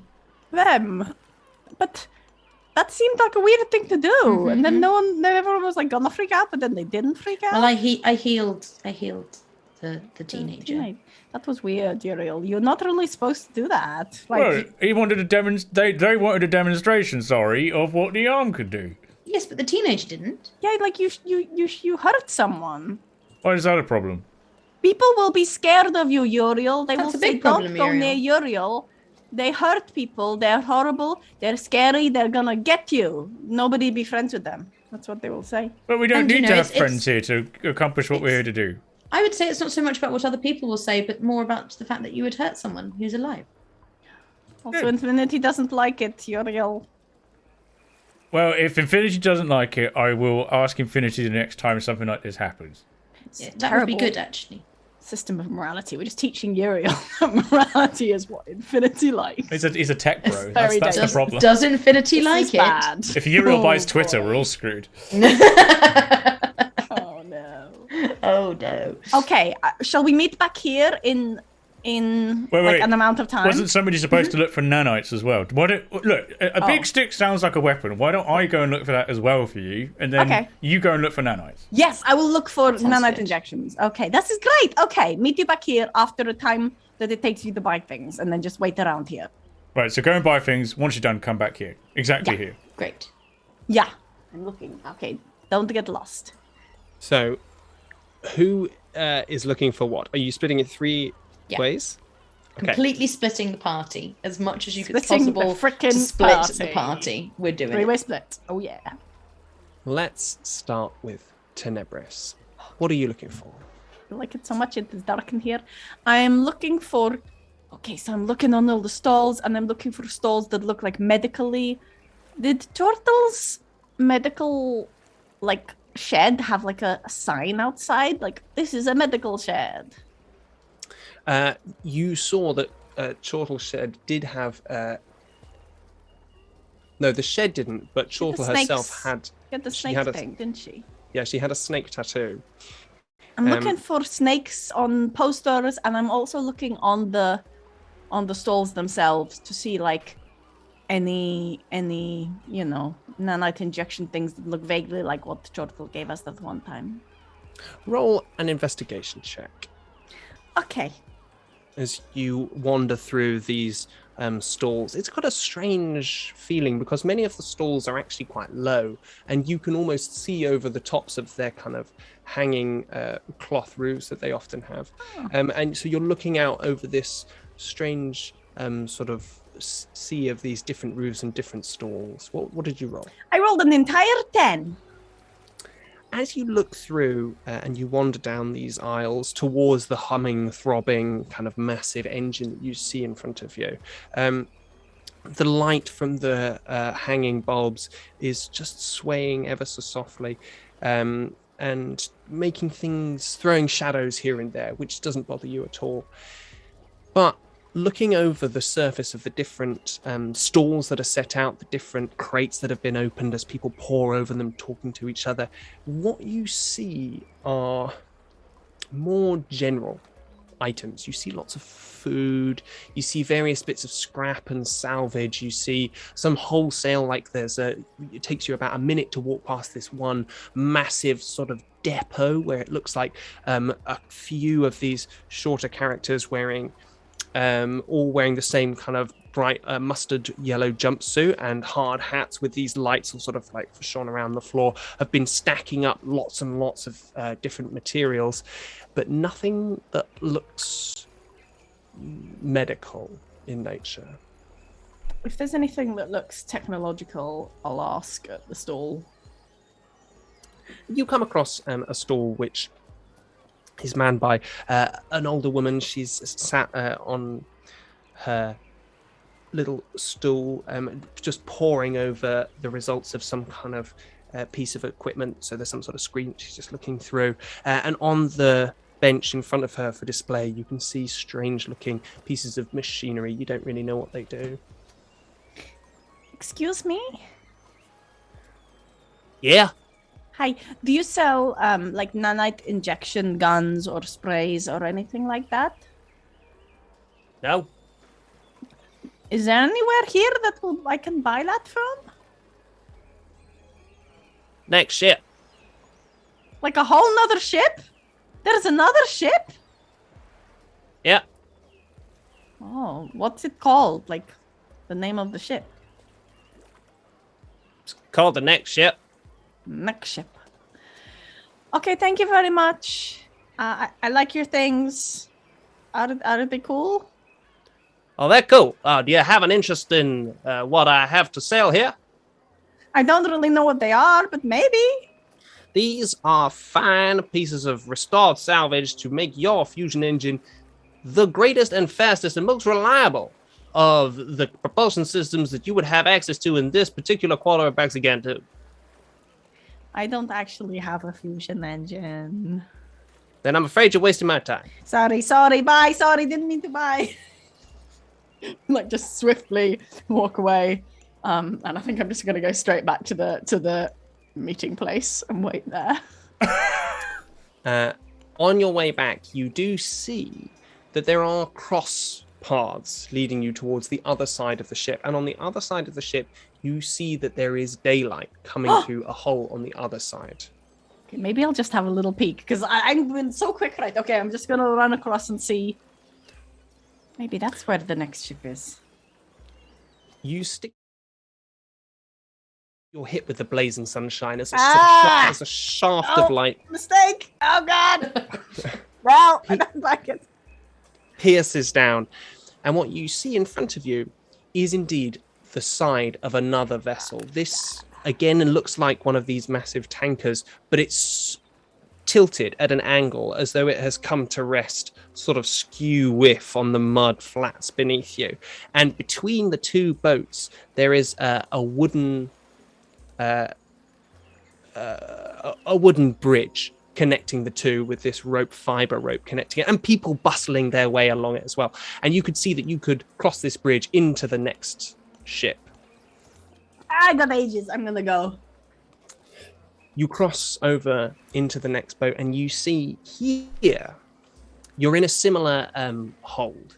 This one looks more like a cargo hold. You don't see any kind of engine in there, but you do see racks and racks of different of large crates and metallic storage containers, and then among them you see more and more salespeople plying their wares. And everything here is at a slant, so the floor itself is about 10 degrees, and there's people who seem to be able to navigate it very well, just sort of like chuntling their way around, and other people who are not quite so sure, slipping and sliding on the kind of the slippery metal. There's water dripping from the ceiling in this place. It seems to be slightly less well maintained, but there are lots of people toing and froing.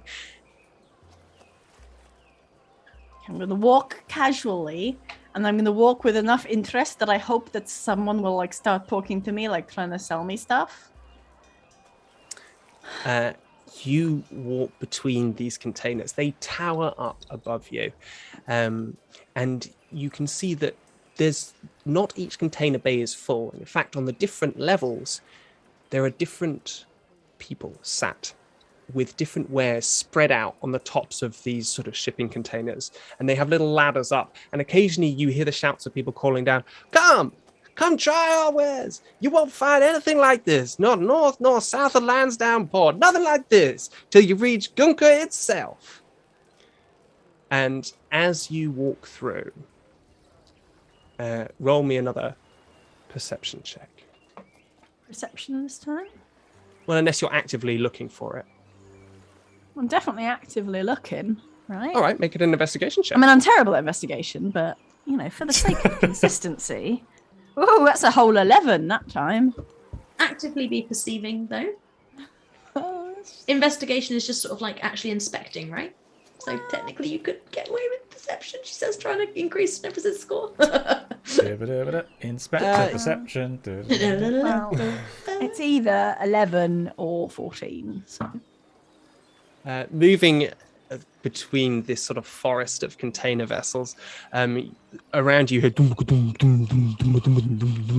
the echoing of different footsteps and heavy things being carried around you.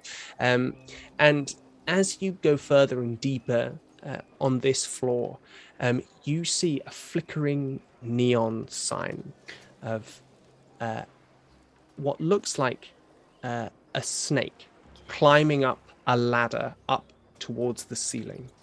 Ladder, snake, and ladder. Yes, I will go over. Is there a bit of snakes in that? Is there a ladder like next to a container? There is, but this ladder doesn't go up one of the containers. It in fact goes all the way up into the ceiling, all 4 stories up. Spirals. Ceiling ladder. It's not a spiral. It is a straight ladder, but the snake, the neon snake itself is weaving its way around this ladder. Cool. Very oh my cool. Gosh. Okay, I take a big breath and I start climbing. Okay. As you climb up and up, you look down for a second, and you can feel your grip almost weakening a bit in fear as you look down and see beneath you scurrying around like an anthill full of figures moving and shouting and carrying things, sacks and parcels and things on wooden beams carried between two people. You hear the clang dong boom of the sounds echoing around this huge chamber. In the distance, you hear as some sort of forklift truck starts to move one of these large shipping containers. I think Tenebris is just gonna like just pause for a moment with that slight vertigo and just remember a time that she fell at home, and then just sort of reach out and sense just with her mind all of her friends just around and on, and just kind of take a deep breath and then keep climbing again. Reaching out to your friends, you feel the taste of rusty metal. You smell the scent of smoke in the air, and you hear just for a second the thoughts of some of the people below you as you push on up, and poking your head out of a porthole above you, you appear somewhere which seems much cleaner. The walls are white. There are thin corridors, and you can see rooms on each side stretched in front of you. It looks like you've come from the storage section, from the cargo hold, up into the crew quarters of a different part of the ship. Presumably this is not an A&E department. Like, if you have to be well enough to get up that ladder Floor flights, in order to get to the hospital. And up that ladder, you also get first that smell of surgical cleanliness, of disinfectant, and occasionally whiffs of strange herbs and spices on the air.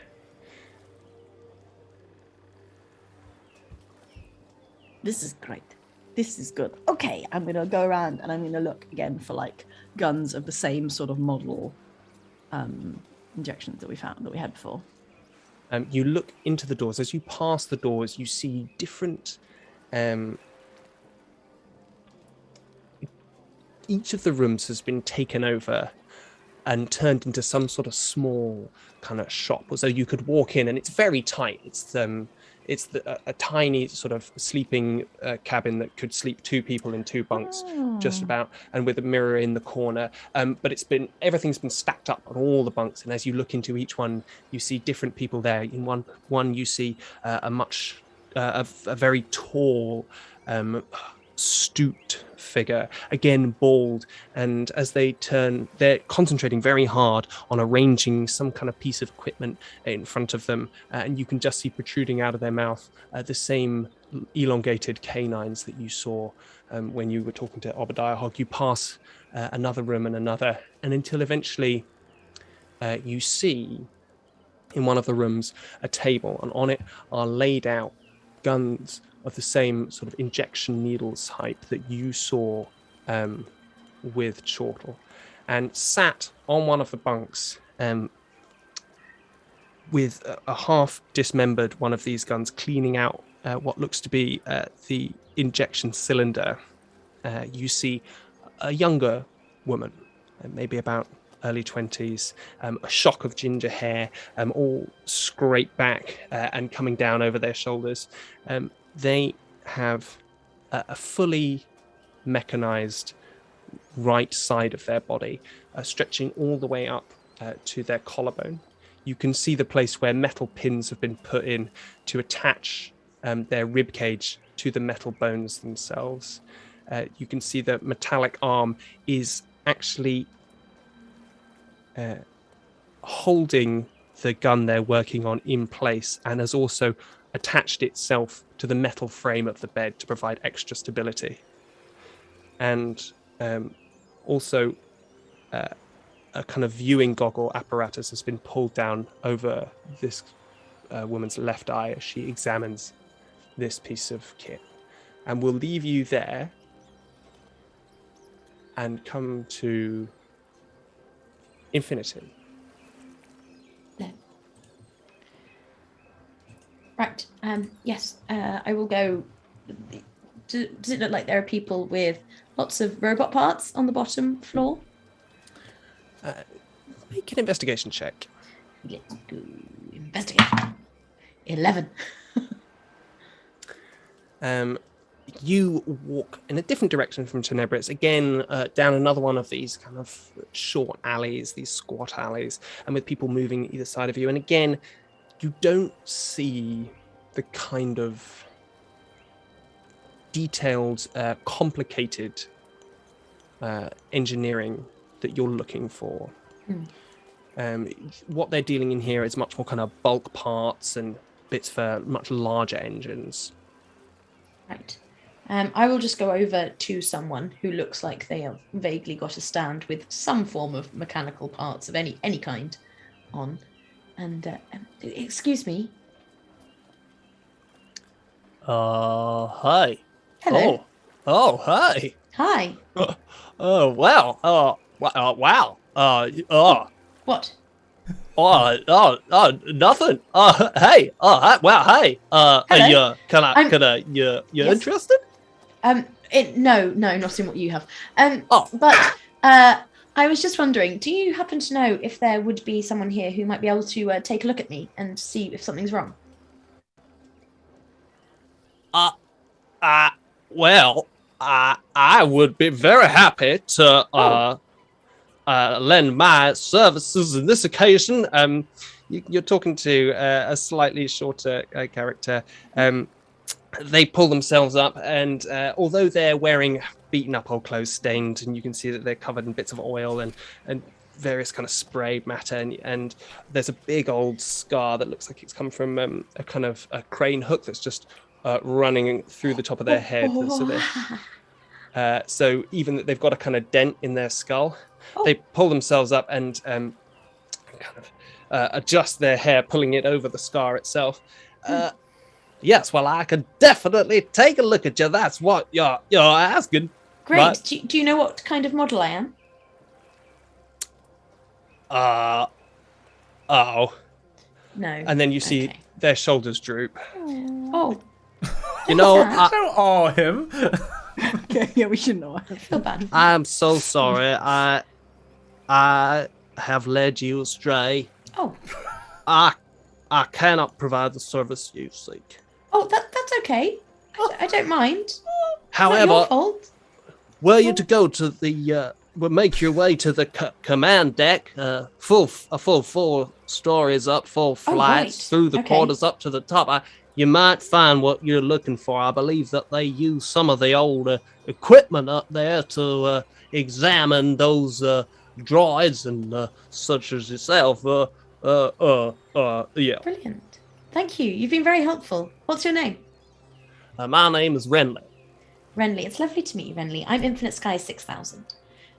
She goes Might to I sing a know serial your number. serial number as well? Oh, yes. I mean, seeing as do you actually really want to know? It would be my honor. Oh, yes. It's 86919726 PMGB1530ML. Might I call you sometime? Oh, how would you do that? Using your serial number. Oh, is that what that does? Yes, I mean that would be lovely, Renly. I look forward to chatting. Well, thank you so much. What do you do, Renly?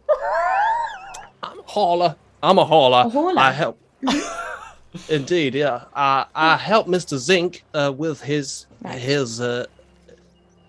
bringing to and fro of the zinc mainly and other precious metals. That makes sense.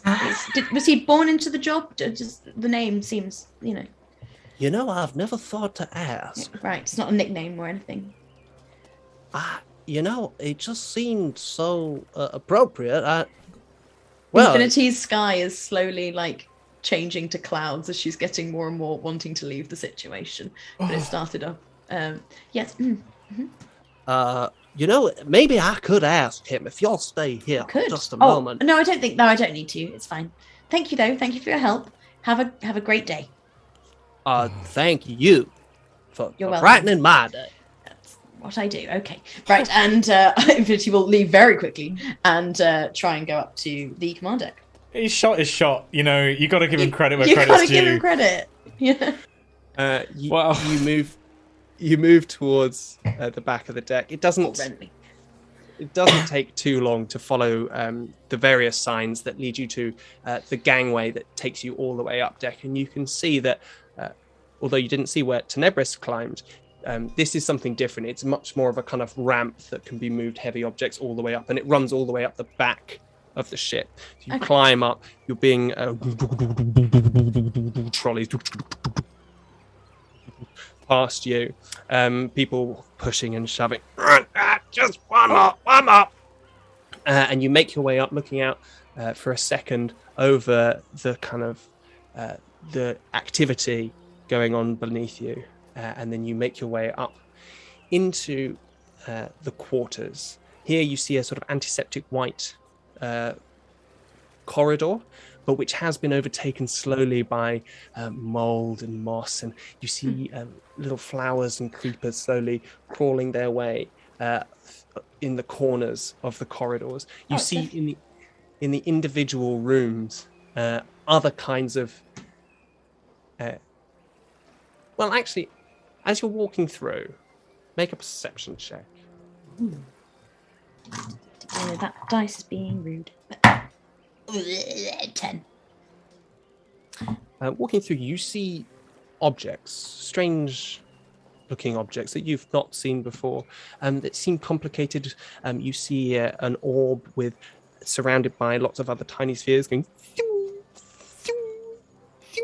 seems to be vibrating very quickly, but also contained. You see others, long sort of extended pieces of kit, and you see very serious looking people hunched over these various sort of items.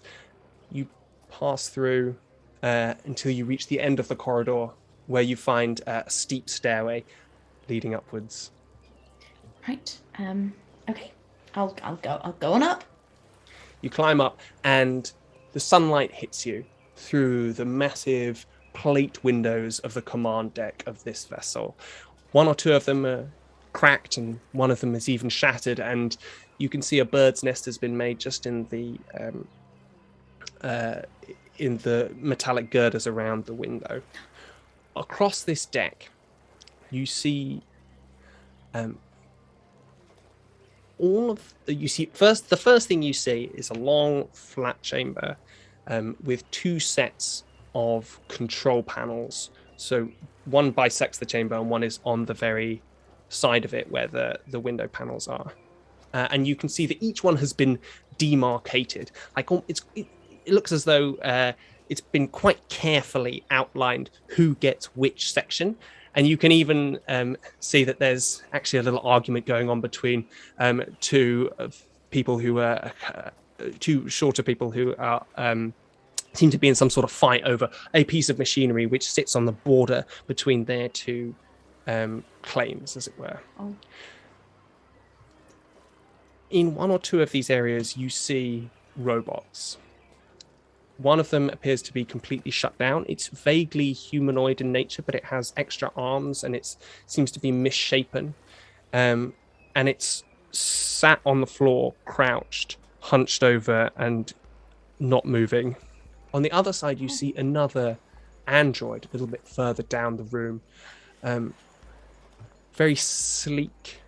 It appears to be much thinner than you are, but also taller. And its face is long and thin, and you can see that it has large, almost kind of insect-like eyes that shine out, looking out over the rest of the room. And it moves with a kind of odd clockwork-like motion at the moment. And you hear the sound of a kind of mellifluous voice as it converses with a short man standing next to it, who has an instrument out and appears to be taking various different readings off the surface of this creature. Excuse me. Hello. Hello. To the short man. 1 minute, please. 1 minute. Oh, yes. No. Absolutely. That's fine. You see as the short man works their way around the kneecaps of this long, tall android. you can see that this man is heavily wrinkled. You can see that their eyebrows are huge and bushy. They're wearing a pink waistcoat, but over a very rumpled white shirt. And their trousers seem to be not as rumpled, quite carefully pressed, in fact. And they're wearing very highly polished brown fake leather shoes. And they move around the side of the table. Yes, I will be with you in just 1 second, if you'll excuse me. Just 1 second. I'll wait a whole second or more, because... Please, do not interrupt me while I'm working. And you hear the mellifluous voice of the android. You know what it is, no? What? I cannot move. I cannot move. You can't move. Talking to the man himself. I know, Infinity's just sort of... Oh. So we'll leave Infinity there for just a second and come to Uriel. Oh, okay, Uriel, you can do this. The market. Everybody walks around markets all the time. Right, okay. And he's going to stride down and look for a place. I mean, he's going to look for a place that has weaponry out, basically. Roll an investigation check. Let's show you noobs how this is done. Watch me perceive this shit. Double digits, let's go. With an 8. A solid 8. I think that's the worst one so far. Shut up. Watch me perceive this shit. Again, you see the same as the other two. You've not really managed to... You can't discern anything particularly useful here. Does Uriel notice that there are other sections to the ship that beyond this one convention? Absolutely. You can see the sunlight coming in from the other side of the ship where Tenebra is headed off to. And you can also see that there are walkways leading you up to different parts. Rather than talk to someone, Uriel is absolutely just going to go and look for a new area to investigate. Love it. Love it, love it, love it. You see this gangplank up which you also saw... Well, you may have seen Infinity Sky walking. And you also see this other exit to the other ship, which you didn't see Tenebris leave from. Which would you like to go to? Definitely the one that's Infinity. You pad your way up this gangplank and you come out into these sterile corridors and you see around you people working on strange bits of equipment, all sorts of different types of machinery and items, interesting looking things which sort of remind you of some of the things which you as a party also have in your possession. Is this like a single person working on one of these things?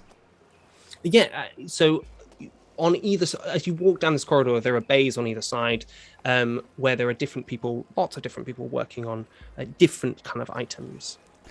Definitely go up to one of the things that they would recognize and ask the person that's working on it. What are you doing? What are you doing there, if you don't mind me asking? I'm working on a piece of equipment that was scavenged out in the swamps. I'm bringing it back here. We believe maybe Fae in nature. I'm seeing if we can understand what it does. Sorry, Fae in nature? Yes, Fae. This middle-aged gentleman turns towards you, round face, wearing very, very large bottle glasses, so you can really see his sort of enormous eyes in them. They've got quite light clothing on, and you can see that they're sweating quite a lot in the heat. Yeah. So, how much do you know about Fae? They say, pushing their glasses up their nose, still holding this sort of strange kind of piece of mechanical apparatus. No, nothing. I was in sort of void fabrication, so I really knew nothing. Interesting. So, the Fae is a very strange and interesting place. You see, many people think the Fae starts and ends with the network, but actually the Fae is a much broader realm that encompasses the whole of Mexicanto. And in fact, fey creatures can be found throughout. They can be found in the various different real spaces that we call, and also in the fey realm, which exists on top of these original actual geographical locations. So, whereas some people might think that you can only get a fey creature from the network, in fact, they exist everywhere. They're probably in this room right now. Their consciousness moving around looking for something to get into. Maybe in this real world, or maybe just happy where they are. And what I'm doing is trying to reverse engineer one of these pieces of equipment that has been infested, I believe, with the spirit of a fae. Can I have a look at? Well, what can Guriel see what they are working on? Absolutely. You can see that. Oh, would you like to take a look? You wouldn't happen to be interested in this kind of equipment, would you? Well, I'm kind of engineer by background. Just I've not seen this kind of tech before. I was curious. Yes, indeed. This here was once a belt. Just a simple suspensor belt for using various different kind of tool work and other such things. I believe that at some stage, someone has infused this belt with not only the spirit of a fae, but much more interestingly, and he leans in towards you and puts a kind of conspiratorial hand on your arm. The moment he touches the metal, looks up at you, pushes the glasses, and you can see a big smile. Suddenly sort of breaks out. Yes, I can see. I'm talking to someone truly interested. Fantastic. Excuse me. And it goes over to the door. Boom. Not sure I'm okay with this. You're getting kidnapped. We can talk and maybe with a little more freedom to our tongues. This, I believe, has come from partly at least a extraterrestrial. Now, y'all know of the metal face. Y'all know of the metal face people. The metal phase people. Y'all know of the metal face. Yeah. Wait, I might know them by a different name. Give me a brief description. Metal face. They believe that their salvation, if you will, is found in communion and even sharing the construction with the great ancient entities that live beyond the stars. Occasionally come here, share their wisdom. You know these things? It sounds kind of familiar. I've heard about these. It's got some similarities with stuff that I've come across before. But yeah, go on. Yes. He's not really listening to you. You can see that he's sort of basically just completely invested in his own stuff. Well, obviously, when they come, their civilization obviously are being burnt out so many millennia ago, eons ago, perhaps. So few of them left. Such a pleasure to see any of them in person, not that I ever have. They come here imbued with their own particular flavor of technology. And I do believe, though I've never seen one operating, I've heard say and rumor that they collect a great hoard of the various different items and technology which please them, and this brings them their power. And they are mighty creatures. They often they take another name. We call them by ancient name. What? Dragons. Oh fuck! Hang on. Dragon. Dragon. And what? This is an item that they once had that imbued them with power. This belt. No. My friend, we would never, ever, I believe, be able to take anything from the heart of such a creature. No, we simply look for something that has been imbued with the power of this creature, perhaps by simple touch, or maybe one of its followers, a powerful one, has taken maybe a scale from its armor or some such and placed it within this item. If only we knew how to use it, then I believe that this item could be very powerful indeed. Maybe I can have a look at it. I've got a different skill set. Maybe I could sort of see what I can have a look at it. I would just like to see it, please. I just want to touch it. Roll an Arcana check. Oh my god. Any sufficiently advanced technology is indistinguishable Let's from go, magic. Uriel. It's big! He's rolled a 3! Oh, I thought you were being serious. No, I'm rolling a dice, Emily Bates. It's never going to be in double digits. Bring it to infinity. You put your hand on this belt, and you do feel an affinity with it, as though perhaps you could use it, and maybe it would enhance the sorts of powers that you already have, but you get no more from that. Belts. What does it look like? It is so it started off as what looked like a kind of a simple tool carrying belt, a bit like Batman's belt from the 60s. Yeah. But it has a shimmer to it. So you can see that the shimmer is of a very faint coppery kind of color, and that runs across all different parts of the belt that are kind of connected together in segments that run around it. But on top of that, when you touch it, you see very small, what look like needle-like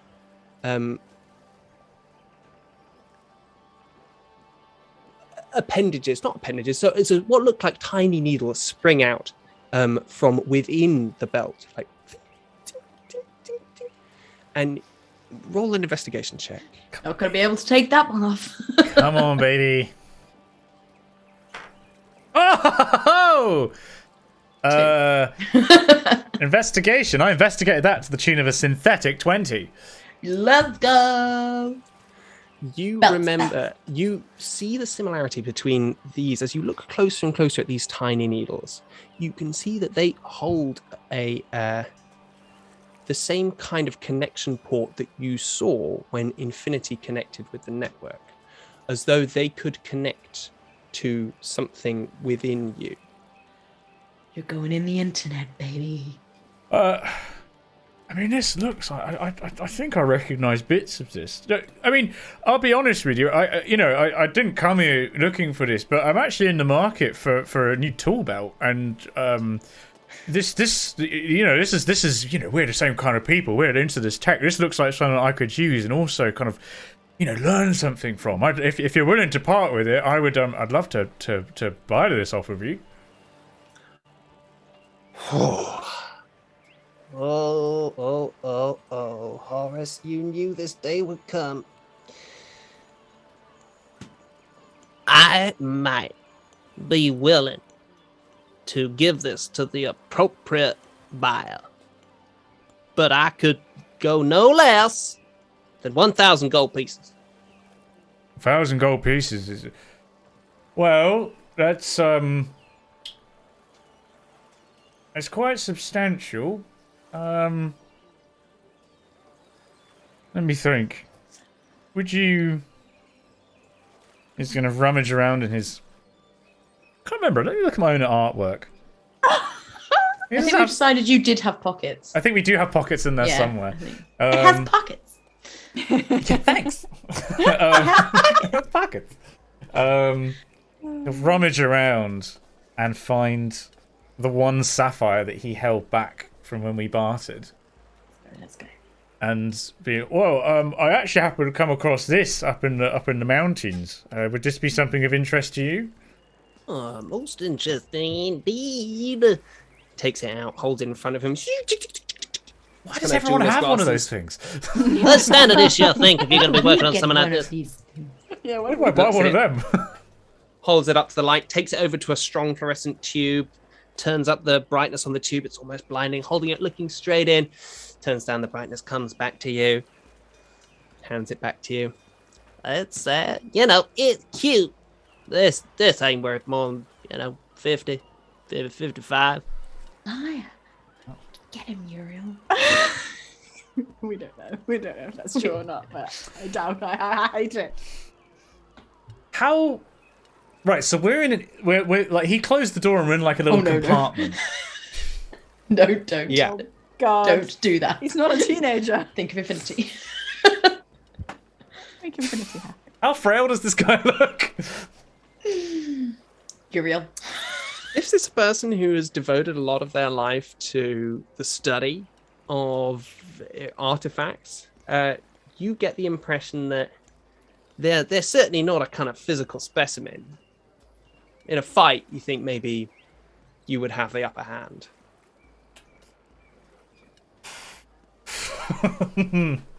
Hang on. Let me just roll. No, something don't roll. aside. No, don't roll for this, Simon. You need to decide this. Wait, You have to decide. What Yorodo is doing is thinking to himself, right, hang on, right.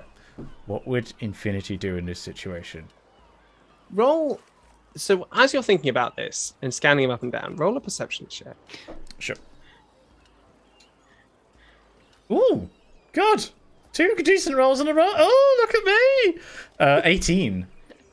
Good. Just flow through you. Mine While they peepers, do they look- are working now. So you scan them up and down. You see they look physically frail, but you do see that they are wearing also quite a lot of other things. Like they got this headset with the kind of the jeweler's glasses on, but they also seem to have some sort of arm enhancement that is attached to their arm. There's various different things that they have on the side of the room around you, and on top of that, they have a backpack with which you see a little bit of. So it's a small backpack attached to the center of their back, which seems to have at least one rotating aerial coming out of it.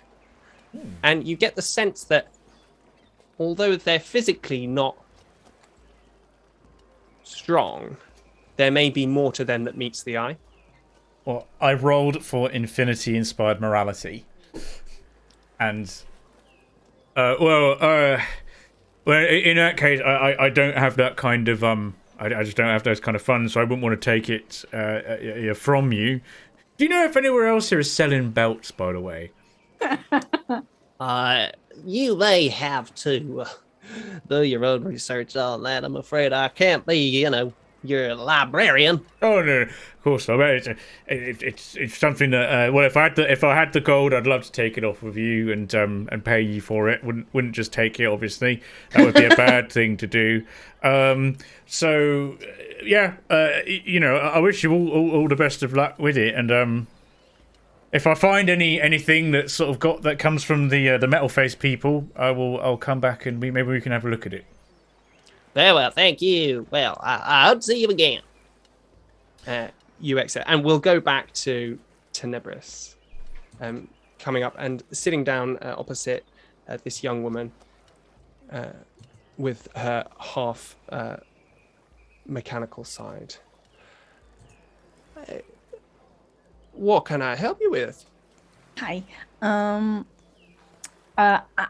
was thinking I would like to buy some nanite guns, maybe, for like healing in case anyone gets like bitten or anything. I don't really know. Very well. They're all over there on the table. You can get the basic for 150, and if you have a look over there at the end, you'll see that there's a larger one that's greater. That'll be a 500. Gold credits? Yes, that's gold, yes. Oh. She fiddles with the gun in her hand, and it sort of breaks apart a little. Is there a way of like poor people getting healed? She looks up at you. Well, I guess you could just sleep it off. Goes back to playing, adjusting this piece of kit. Oh, no. He's not wrong. Where do poor people get here? This is America. Don't catch You us go to sleeping, though. sleep. You sleep it off. Do you have anything like first aid kit? So if someone is like, I got bitten by wolf, you can just I don't know, stop the bleeding or or if they're a robot, maybe. Under the desk. Under the desk. Yeah, you should find the medikit there.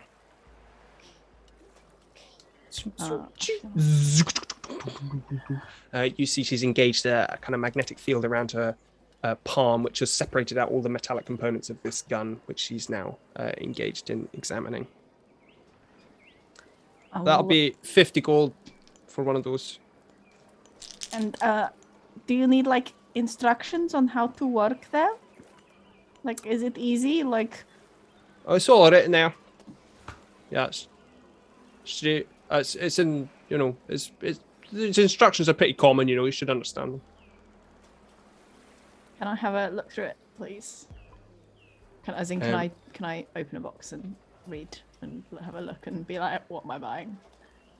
Absolutely. Also, if you were looking to try and persuade her with that previous comment. I wasn't actually. No. It didn't sound like it. No. Fine. Yes, you look down, you open up the medikit, and you can see that what this contains is 10 syringes containing a cocktail of drugs required to stabilize someone when they're unconscious.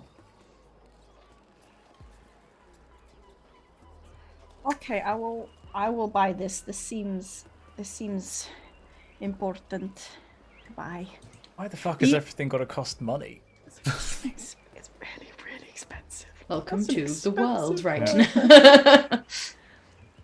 now. Yes, I will buy it, please. Did you make the gun yourself? Like, do you know like how it works and everything?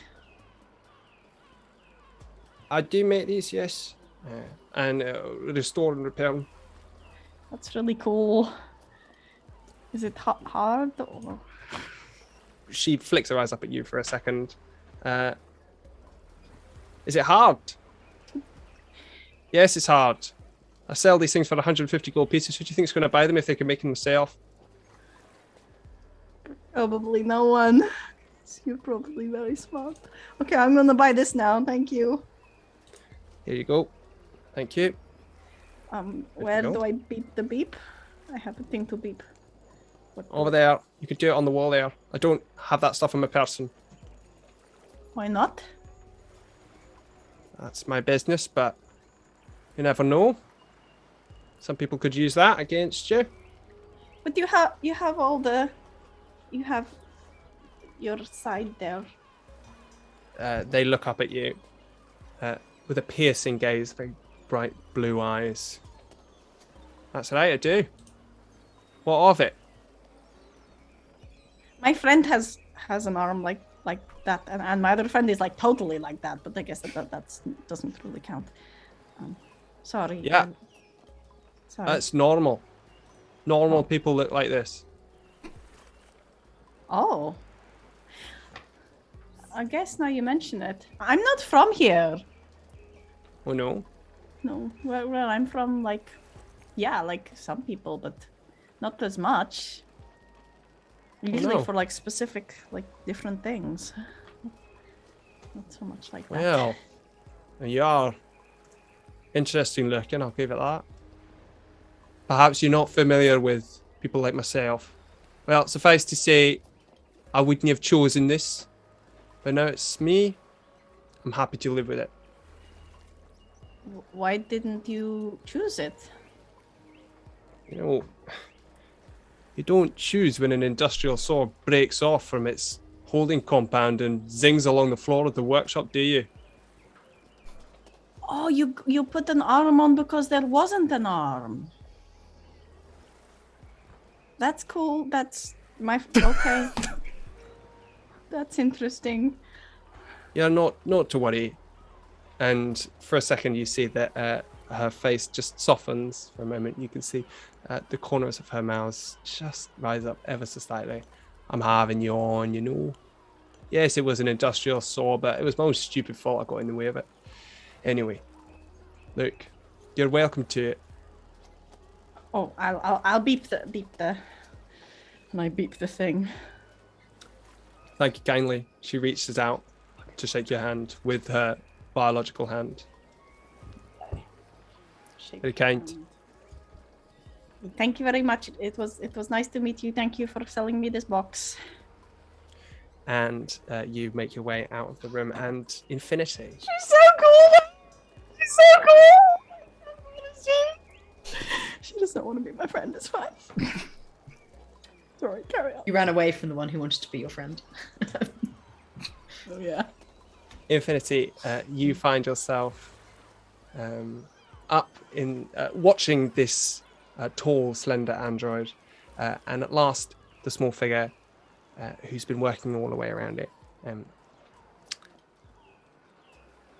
stands back, just brushes their waistcoat down, and reaches a small kind of apparatus out of it, and you can see that it's again one of these kind of touch cards, holds it up to the android, and the android moving now with a kind of lissom grace. Thank you. Always count on you. And reaches down with a very slight glow of their fingertips, presents it near the card, and then stands up to their full height, and you can see that this creature is 9 feet tall and sways softly as they move. And where their feet are, you see that they have hooves, metallic hooves that dong, dong, dong, dong as they walk on the control panel. Yeah, and so what can I do for you? Yes, hello. I think I've been asleep for a while. I've been switched off for a while, and I woke up fairly recently, and I feel a bit different. So I was just hoping for a sort of a general checkup, really. This older gentleman puts his hand up in the air, just waves his finger around her head. Sit down. We'll take a look. I did just notice that the droid before me did pay, and I don't have any money on me, but my friends do. So is that going to be an issue?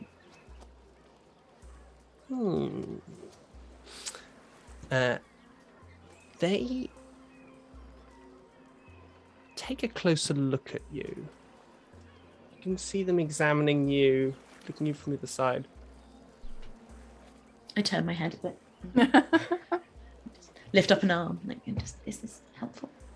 An examination. This I will do for free. Oh. Fixing. This is another matter. Oh, yes, that's fine. That's fine. Thank Please you. sit. Yeah, she sits down. And this the figure goes. This character goes to the sort of tray of implements behind you, are set on the different shelves, and starts to reach out wires snaking out from the control panels around you. You hear. It won't hurt, will it? What? Will it hurt? It might. Oh. Got a bit Nessa there. Oh. Oh, Oh. what's occurring in my neural net? You hear the sound of sparking across two, and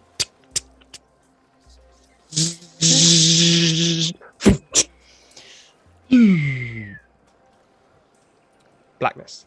Oh shit! Oh, Not again. Oh no. She's gone. Well, I did have a backup character, so we're okay. Okay, good. Yeah. Good. Almost instantaneously, Oh, you blink and your eyes open, and you can see that this figure, his old face, a big bulbous nose. You can see that there's lots of nose hairs sticking out the bottom of it. And he's sort of playing with his lower lip. So he's got a very kind of like elastic lower lip, just sort of pulling it backwards and forwards and looking at you very close in the face. This must be about 5 centimeters away from your face. Hello. What is your number? Oh, I'm Infinite Sky 6000, serial number 8691972615330 PMGB-ML. That's wrong. I got that wrong. 869197261 PMGB-1530 ML, actually. I just mixed 2 bits up there. That was, sorry, little glitch. Who is your maker? Oh, a TerraCorp. You see his eyes narrow. What is your designation? Well, it was to prepare Braxigantu for habitation.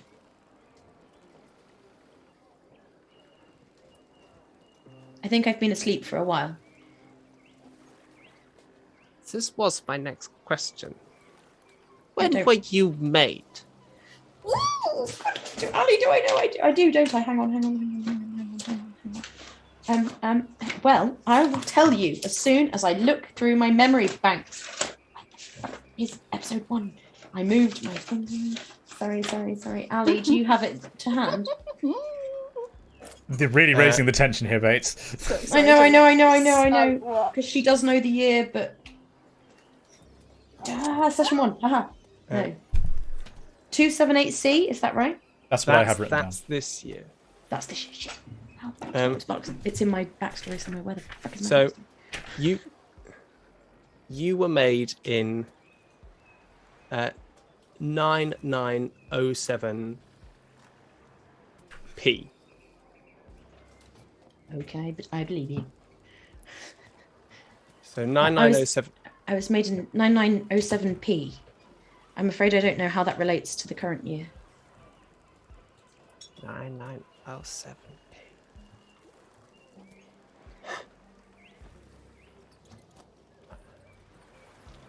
Do you know the current date? Yes, I do. I just turned away from the page, but yes, 278C, I believe. The current date is 11,506p. You're over 1,500 years old. That's quite a lot, isn't it? Do you know when Braxigantu was settled? No, I don't. 278 years ago. I was here for... Ali, I knew I travelled for a long time before I got to Braxigantu. Do I know how long I travelled for? Yeah, you travelled for 207 years. Okay, sorry. And can you give me this year's date in P again for me? Sorry, I didn't write it down quick enough. So the year Currently. you were constructed in 9907. Yeah, travelled for 207 years. And then the year now. The year now is 11,506. And Braxigantu has been around for 278 years. Wait, so I was here for millennia. This was my question. I don't remember. My system's been wiped. You are something new. You are something old. I have yet to see your kind. Do you know the fate of TerraCorp? No, I haven't been able to reach the satellites. Show me. Speak to me as you would your satellite. Okay. I will try to reach As her. you're doing that, you can see that he fiddles with a controller in his hand, and you can see a snaking sort of earpiece, like kind of one of those big ear trumpets, just go and go into the side of his ear, and then another one go into your towards your mouth. Speak now. Hello, this is Infinite Sky 6000, serial number 8691. Speak 97... in the way you spoke to your satellite, to your TerraCorp. 1001111100011111111111111. Yes, you messed up now. Canon. Infinity. Someone's going to work out what that is in binary. Go for it. Do it. You could communicate with these satellites? Well, I should have been able to. I believe you would have found that very hard. You believe you speak the language of these satellites. You Yes. speak an ancient tongue. We call the tongue of the satellites in the sky. Those terraformers who control and keep Praxicantu as it should be. We call this language Druidic. You do not speak modern Druidic. Oh. You speak an old, ancient Druidic. I'm out of date. So far out of date. You will have no way until you learn the new tongue, the modern tongue. Thankfully, I can do this for you, but it will cost you. Oh, how much would it cost me? For language lessons? Mm-hmm.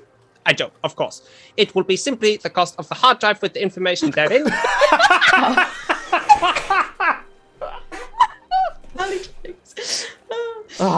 Right, and how much would that hard drive cost me? He starts rummaging through. Well, I would say that hard drive would cost you for installation and for the cost of the materials, that would be 5 gold. Oh, okay. My friends could definitely afford that, I think. But be sure, it is all very well giving you the code and inputs for this language, but if you are not set up to speak it, you will not be able to speak it. You must simply hope that your software and your hardware is compatible. You said you do not know what happened to TerraCorp. Oh, I know what happened to TerraCorp. I would like to know. You know what happened to TerraCorp. No. Could you tell me? TerraCorp Please. is gone. It is an old company. It was bought and split and destroyed. What happened? What happened to the androids? The androids, they went their ways. They did their jobs. Many never came back. Right. They wouldn't have done. And I don't suppose you know of any other Infinite Sky 6000s on this planet. There should be others. Infinite Sky 6000. This is your name. That's my model, yes. How interesting. No such model exists or has existed for thousands of years. Right. Okay. All her screens go completely like dark, rain about to pour out clouds. And that happens as you are silhouetted in the bright sun coming in over the sea, with the birds and the gulls sweeping overhead, and the sound of activity and mercantile trades and deals going on beneath you. And the rain pours down your screens, down your feet. And we'll leave it there. Babu! My poor Infinity! Good grief. Oh, it was meant to be a shopping episode. I knew he was going to do it. The minute he was like jumping backwards and forwards, I was like, he's going to do some shit. And Ali, change up the music. happy music. It was Cannot hype. Mariah Carey back on. No, not that music. Anything. Ding, ding, ding. I can't. Oh, right, let's just do this stuff. Wow. Ali Jennings, everyone. Serving up deep I lore. know the year now that I asked that in the first episode. Yeah, wow. That is a gap. I was not expecting That is a gap. thousands. Yeah, you're Also, the Legolas of our party. That's the date the planet More was than that. settled, not necessarily the date the planet was terraformed. So No, that's exactly. Well, I arrived there, and then there's like over 1,000 years before it people was turned settled. up. Yeah. Yeah. So what was I doing for thousands and something years? Also, dragons. Also, dragons. They have swords. To hoard tech. Jeez. Oh, I Beyond wanted the that belt. stars. I wanted that belt. We'll get you that belt. We're going to get you that belt, Oh but my not with God. stealing. I wasn't going to steal it. I was going to kill him and then take it. That's kind Gonna of salvage it from his Yeah. dead body. Salvage rights. Wow. Cool. Everything is expensive. I thought we were super rich, and then I Yeah. found out how much things cost. Infinity It's probably got needs some pancakes. pocket money at some point, I think. Uriel does have the second card that he took from Abel, and we don't know how much is on that. Might Good not be very much. point. Because Abel was a dude who lived on a boat in a swamp, man. But he doesn't drink tea. if he's not spending money on tea, he's probably saved up. Anyway, Today just stopped drinking tea. They'd be able to save up for Oh, a new robot. well. there's quite a lot to pick up from there, but we're not going to do so next week. And but before we do that, we should talk about what we might want to talk about at the next D&D stuff. brief. Yeah. Which is right. So I have down. We are doing an episode on the 18th. Are we not doing an episode on the 11th? Is that correct? No, we're not. God. We are not. That's correct. We don't just talk about this on stream. We'll talk about this. No. But it means that I am the next D&D brief person. That's why. No, we're I'm still asking. following the order. We're just Yes, you are the we're not next skipping DnDebrief anyone. person Yeah. on the 18th. On the 18th. Yeah. So stuff that happened today. I mean, blimey. I mean, from last- I think we've got a lot from before. From the end of last time, I did think with the lesser restoration and like things to cure alcohol and drugs to cure other drugs. That's very druggy, and I know we're too druggy, but Drugsy McDrug. Are we Drugs are not doing useful. one next week? If I just. You're not You here, are Ali. not here next week. I'm not away. here. There we go. Yeah. Something special is happening next week. Yeah. But in terms of the I'll tell you, science, what's because it's me, so I can't do drugs, kids. yeah, You can. You This has could been try. a PSA from the RPGeeks. What about you could try. Do drugs, Simon. RPGeeks. I wrote down fractal a long time ago. I think on that's my- the network. No, I know, but I just thought fractal. Oh was yeah, interesting. talking about fractals is actually pretty legit because they have non-integer dimensions, Oh, which is a really cool That's concept. dope. That's terrible. That's could you talk amazing. about like Why? plugging into a network and like what actually happens when you like? Can we connect to the ever internet? unknow the non-integer dimensions once you tell us about it, or will we have to know that forever? It's going to be like Doctor Strange level. Everything just gets really weird after you're let in on the facts. Yeah. So we have fractals. We have. I think the thing with like connecting to networks and stuff like that That's interesting. is. I mean, yeah, sure. I could look at how do you actually practically connect to a network? Yeah, exactly. And then how might that work with someone Yeah. How do you in connect the to a network? future? Well, yeah. Like how do you? How does the combine- internet do the internet? How would a Like, future internet Is it work? in the air? My question would be like, how do you like convert signals between the internet and computers and people and biology? Yeah, exactly. Yeah. Like, is Okay. it sensory? How Is to it get direct internet into the signals into brain? Okay. Someone's probably doing some biohacking thing on it. So Sure, I can have a look at that. I'm not a biologist, so everything is going to be citation needed on that one. And I mean, I think that's good. that's good. I think, yeah. Cool. You're not going to get me to do anything on crab-legged restaurants, that's for sure. You could if you wanted to. Crabs. Ugh. Love how much you hate crabs. Can't expect a demigod to beat a decapod. Simon had a bad experience with crabs at university, and Yeah, macrofauna, not microfauna for the Sure. record. sure. Right, well, do we want to talk about what we are doing next week? Shall we, Next week's I would gonna like be to so talk about great. that. Right, my folks, exclusive announcement regarding next week's stream. As mentioned, Ali is absent. We're taking a little break. No, Ali, It's gone. Oh, he's gone. Oh, it's too late. We're taking a little break from Adventures in Braxigantu, but we are holding a very, very special TTRPG one shot. I'm hyped. Basically, what I thought to myself is I would like for Twitch chat to be controlling this adventure. I've agreed to DM it, right? And then I was like, do I want to be responsible? Do I have to make choices? I thought, Do I have to no. make up a story? I will literally just ask Twitch chat. Crowdsource. So I've designed an adventure based on a dinosaur disaster. That's what I'm calling it. It's a dinosaur disaster game. Dinosaurs. Completely original IP about the kind of things that might happen. The dinosaur disaster. If a dinosaur zoo went wrong. Wait, kind did of you just thing. describe Chicken Run? Yes. It wasn't a Love disaster. Chicken Run. That was a triumph. Chicken Run is just Jurassic Park plus 65 million years. That is, I don't that is that like film. pie. I don't like gravy. Yeah, clever girl. Chicken's like more Mr. Greedy. So, yeah, I mean, that's basically it.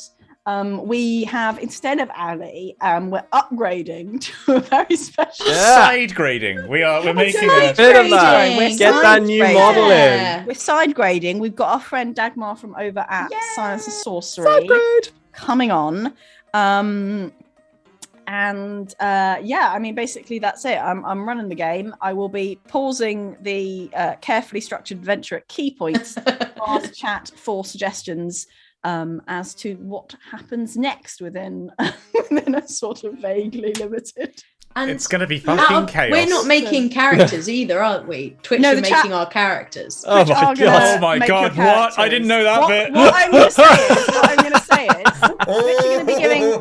Twitch are going to be giving suggestions, and when it comes to your characters, you can choose from the suggestions which ones you want to do, what you want to go with, and you can adjust them. And also for like things that happen, I'll be choosing from Twitch chat suggestions, and we want it to be vaguely in theme of a hypothetical dino disaster type film game. Jurassic Zoo. There are other like Just want to point Cretaceous. out that Jurassic Park, most of the dinosaurs are not from the Jurassic. They're Most of the dinosaurs mostly are Cretaceous. from the Cretaceous period. And I think Why are you talking about Jurassic Park all of a sudden, Simon? Yeah. Sorry, I mean, it was unrelated. That was Unrelated great. thought.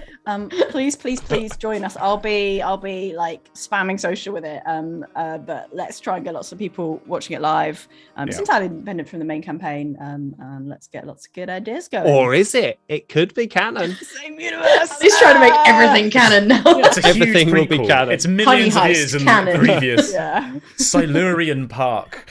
We're all- See Infinite Sky wandering past at the end, being like, "Oh, dinosaurs!"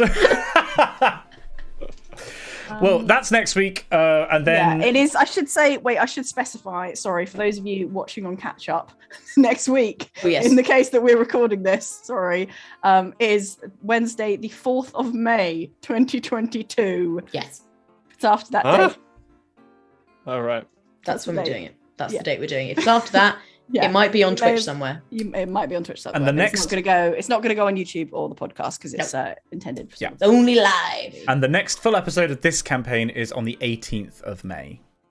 We're having a break. Yes. We're on a break. We're on a break. break. Amazing. And I think that was all the notices, wasn't it? Yeah. Anyone got anything else before I wrap it up? I'm just really hyped about Spelljammer coming out. I just wanted to say that. I'm hyped. So excited about D&D in Spelljammer. space. Super hyped. Spelljammer. That's it. That's all I Shall wanted I to say. shall I Thank you. play us out? No. Yes. Follow us on socials at RPGeeks D&D. Here we go. Everybody ready? I'm ready. I'm Follow saying our TikTok. Merry Follow our Christmas. Follow on Twitter. Thank you so much for joining.